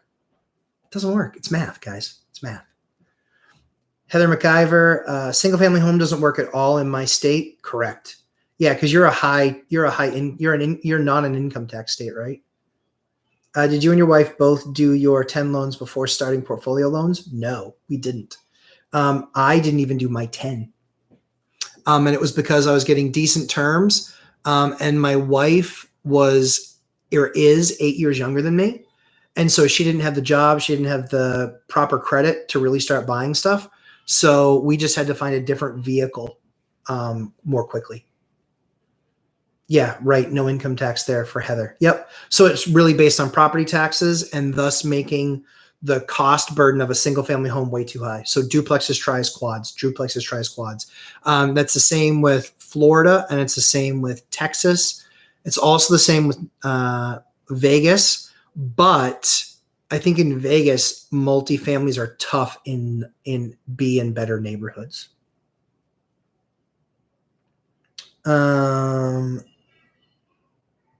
Who's your 1031 QI? I will tell you, Eric S. And this guy is the balls. So guys, break out your pens. This guy is the man. Make sure you tell him. You can tell him that the Lumberjack Landlord sent you. You can tell him Matt. He probably remembers me as Matt. And the property that we did was on what property did we just do with him? What the hell? Durham Road. Tell him Matt on Durham Road sent you, the Lumberjack Landlord. Tell him that. He's going to be on the show. We just haven't got him on yet, but he's going to be on the show. So his name is Chris Brown.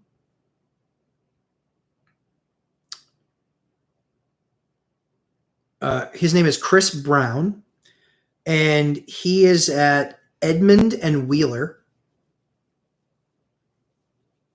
And his phone number is 336-3191.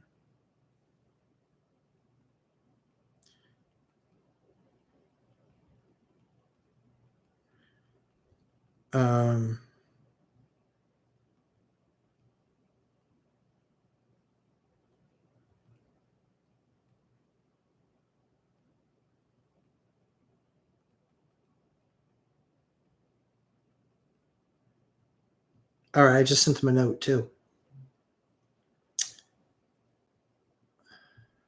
Edmund and Wheeler and 603-336-3191. Edmund Wheeler. And they specialize. In fact, they specialize in 1031s. They're awesome. Awesome. Let's see. Yeah, we are doing each building individually so that we will give us more flexibility. Yeah, sure. Makes sense. Yeah, we didn't have that option. J-Rod, thinking of joining Mike's group, but not too interested in single family. Will joining group be beneficial? Yes. So, and the reason why is because Mike does a tremendous job on single family, but the way that he financially evaluates a deal still makes sense. And the content in his course is ridiculously good. So I've got one in there for my 4-3-2-1 strategy. I explain it on my website, or explain it on one of my videos, but his video is tremendous. Or that video that I put in there is actually over an hour. It's an hour and 10 minutes worth of detail on how to do the deal exactly. Dion Financial Talk on self-management. Dion's done that. I mean, fantastic at that, and how to get rents done, and something called the binder method. If you're interested in Airbnb, that's there. If you're interested in syndication, that's there. If you're interested in private loans, that's there.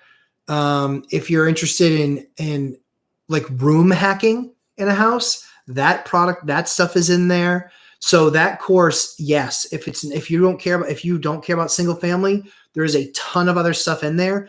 And more importantly, it gets you in the Facebook group that you then get to talk and have conversations with everybody else.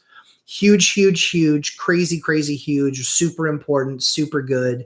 Just, get you having conversations with birds of a feather flocking together. Really, really good.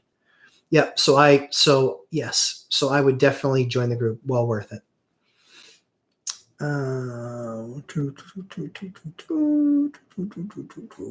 Yep. 1031, I gave you that. Okay. At J-Rod, I did Mike's class and it still works. Yeah. I do tend to follow Deanna and Matt more because we are using the cheat code to wealth method. Yes. Heather's going to be rich. J-Rod. Yep. Good. At J-Rod, I actually started with Dion and he mentioned Mike. Then I found Matt through Mike. Yeah. There you go. Perfect. Love it when the universe comes together and everybody gets on the same page. Well worth the money for Mike's course. I find it more helpful than Bigger Pockets any day. Yeah, all due respect to Bigger Pockets, I think Mike's stuff is way better. And he continues to add more content for free.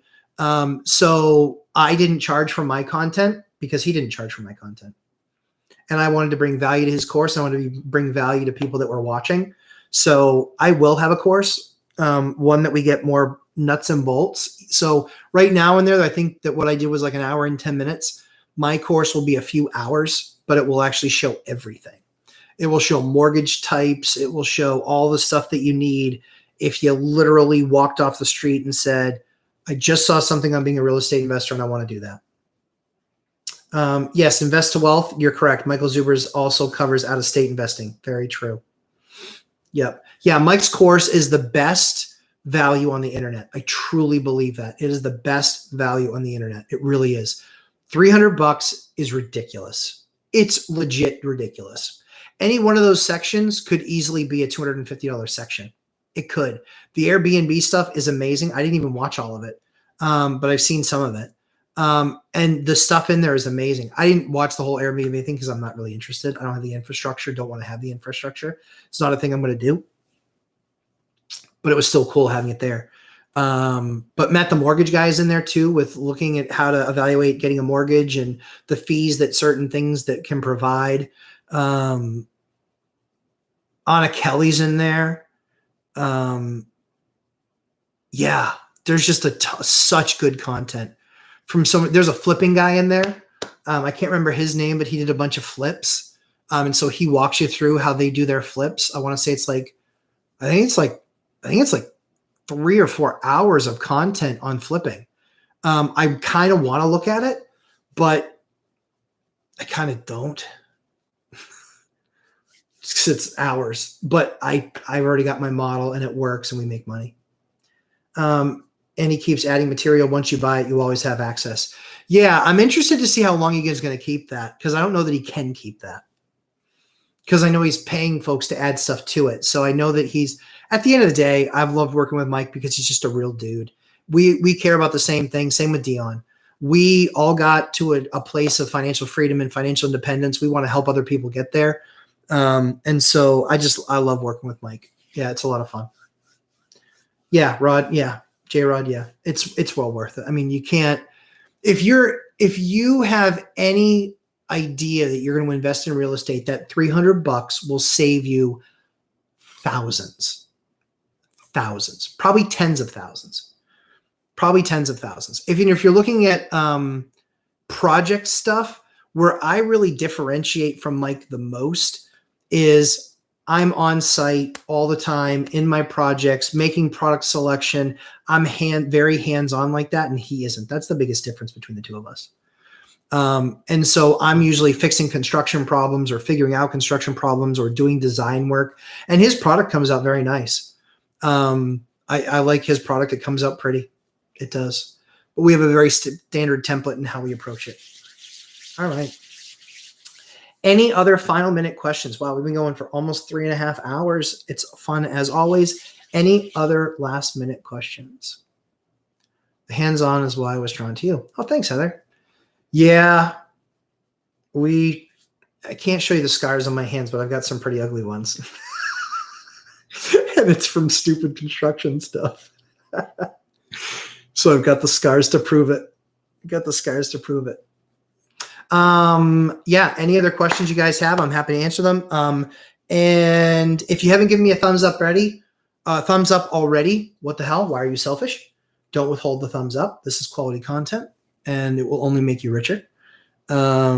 So yeah, if I've helped you at all or answered any of your questions, thank you for the thumbs up I just got.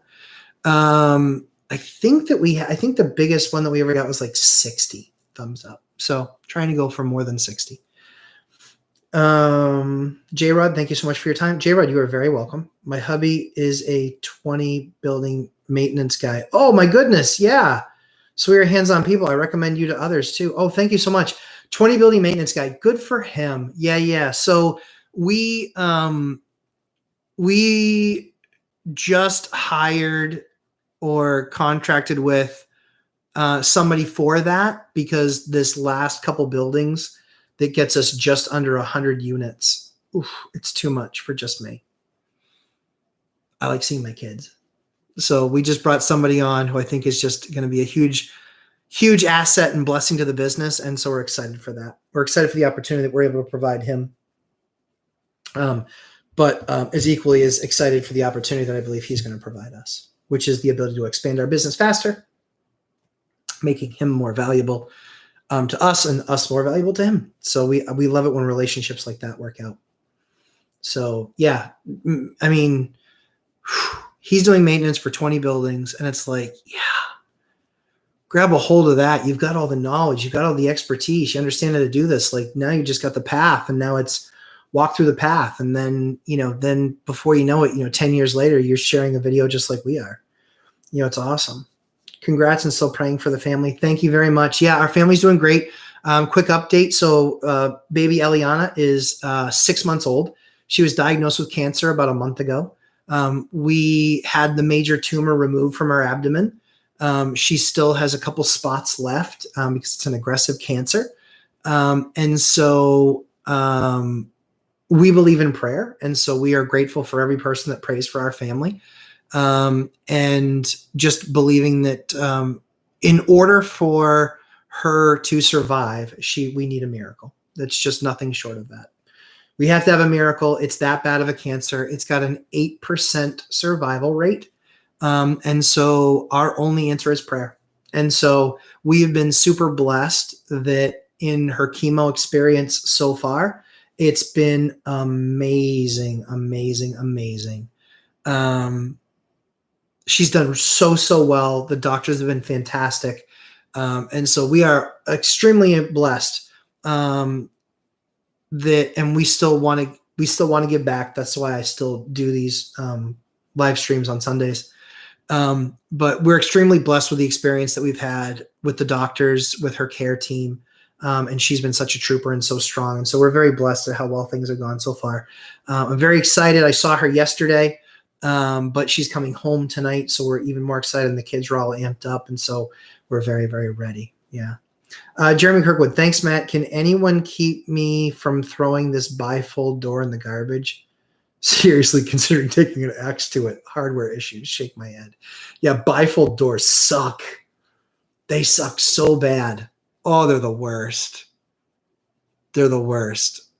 The only ones that I've ever seen that have been halfway decent are ones you can actually buy at Home Depot with track and everything included, and then I just rip out the old one and put in a new one.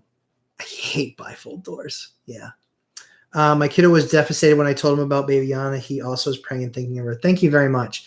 Yeah, like I said, we are just immensely blessed with our daughter. We have a son and a daughter, Samuel, who is 3.5, and Bryn, who is a little over 2, and then our baby Bean, baby Anna. Eliana is her full name, but baby Bean is what we call her. Her name is actually Eliana Grace. And yeah, obviously love my daughter, love my kids. It was a huge blow getting the news that day from the doctor that it was 8%, because nobody wants that number. But just super immensely blessed at the process. Our doctors have been phenomenal. Our family, obviously great. Friends have been spectacular. We were always that family that went to church that never pulled on anybody else, but always made ourselves available to others. And we haven't even had to pull. We haven't had to pull on anybody else. Food, errands being run for us. We're just immensely blessed to be surrounded by the people that we're surrounded with and how they've felt led to help. So we're grateful to all those folks. But yeah, it's been such an amazing journey. I'm so super excited to have her home tonight. And get my daddy's sunglasses. It's different in a hospital. It's different in a hospital. And she's the only kid that likes my beard.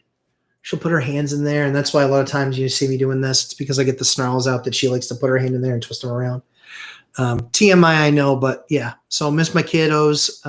But guys, thank you again so much for spending the time with me. If you haven't left me a thumbs up before you leave, please do so. It's been a blast. Look forward to a couple of videos this week. One is a before and after on an apartment where I actually use the American Flooring Corporation flooring. You guys will see the difference there. And then the other one is a deal that I just did. So we'll show you guys. So appreciate you all. Thank you so much for watching and for listening. Appreciate you guys. Janet, thank you. God has definitely blessed our family. We appreciate every single prayer that is lifted up on our behalf. So thank you all. Have a wonderful, wonderful week. And keep doing the work, guys. Thanks so much. Take care. God bless.